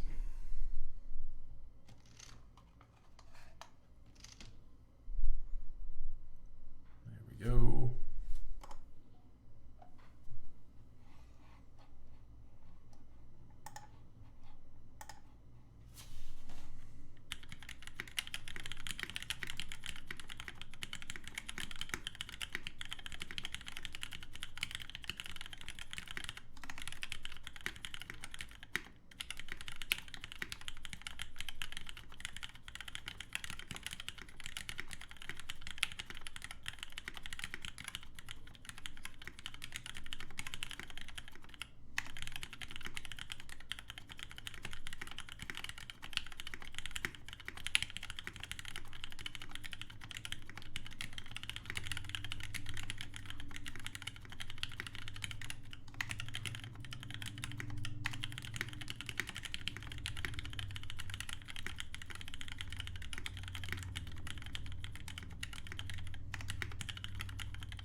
Yeah, they feel pretty good, guys. They feel pretty good.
Oh yeah. Yeah, thanks guys. I agree. I think we're sitting pretty with this thing. I agree.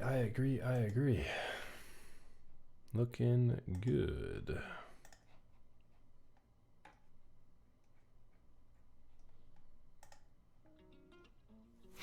Oh yeah.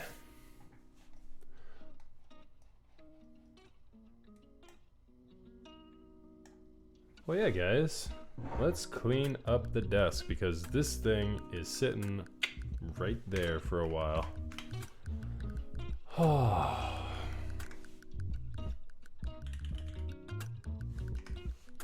And as we're doing that, oh boy. There we go. Glad I didn't mess that up.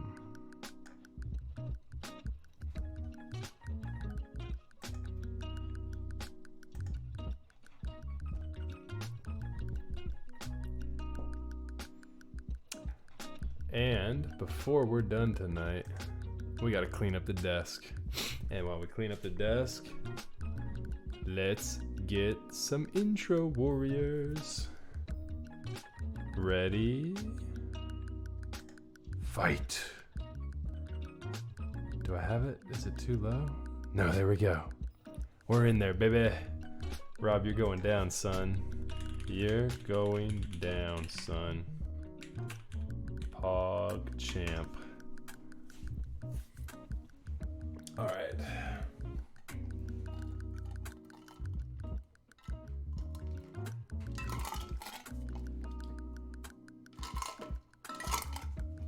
Yeah, so guys, impressions of the vintage black switches. In conclusion, I went over it a little bit earlier. So if you guys have the ability to get a bunch of vintage black switches and you can harvest them and hand pick the ones that are smoothest, you will end up with some of the most phenomenal switches you can get a hold of. Some of the smoothest vintage switches for sure. But the smoothness isn't always there. You know, it can be tough. It can be tough to cherry pick them and find them and really be happy with how they turn up in the end of the day. So that is why a lot of people go with some of these newer variants that are a little bit more consistent. So yeah, it can be tough. So Dark Sky Rob, I saw you looking for the song a second ago. Tonight we are listening to Blue Wednesday. Blue Wednesday is good guy, looks to be making good music. Here's a link to his SoundCloud page. Definitely pop him a like. All right, let's see here. Lens caps, soldering equipment. Let's put it away.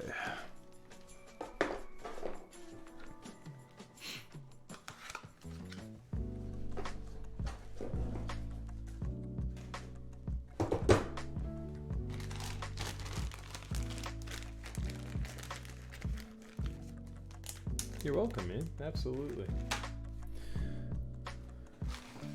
As I'm cleaning up, if you guys have any other questions, feel free to shoot. I am just chilling.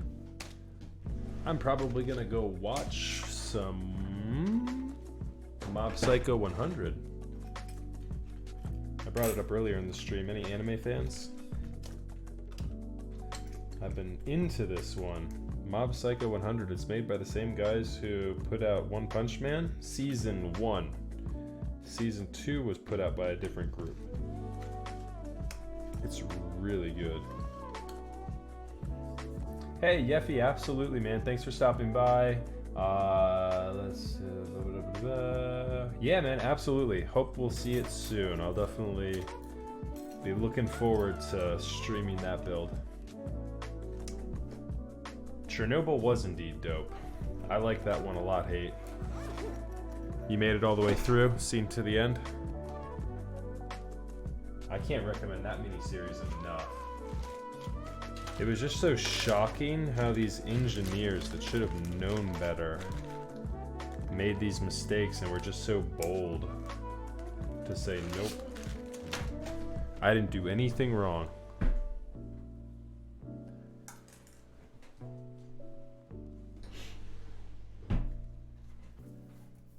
The miners was what really kind of brought it home for me. I think they brought another level of realism to it that really kind of helped to push the boundaries of it. I mean, they were really in your face about it.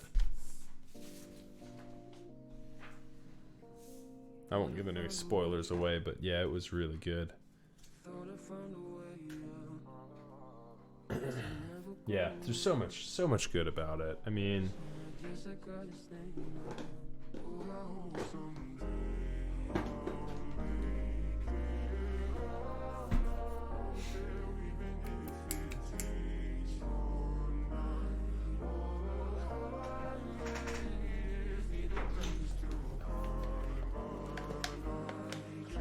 yeah, I mean, you really can't, right? I mean, yeah, I mean, you kind of know what happened or should, but there are elements in the show and how they portrayed it that you know, I don't want to give away other than saying, oh, that was an awesome sequence, awesome part, right? So yeah, no, I understand what you're saying though.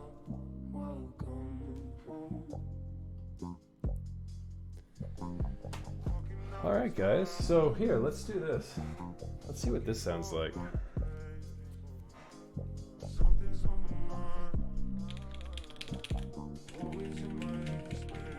These are the exact same switch.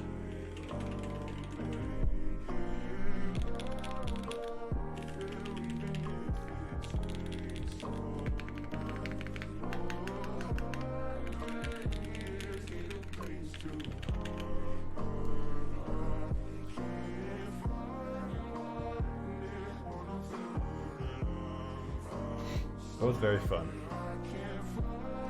Switch over to this here real quick.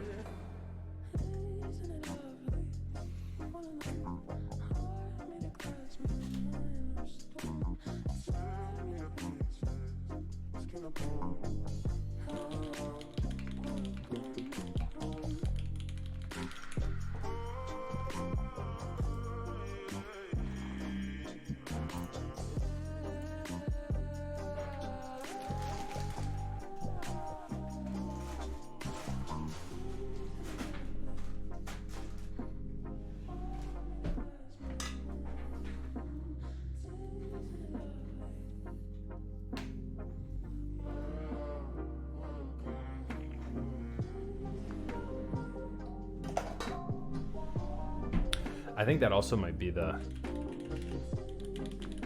keycaps too.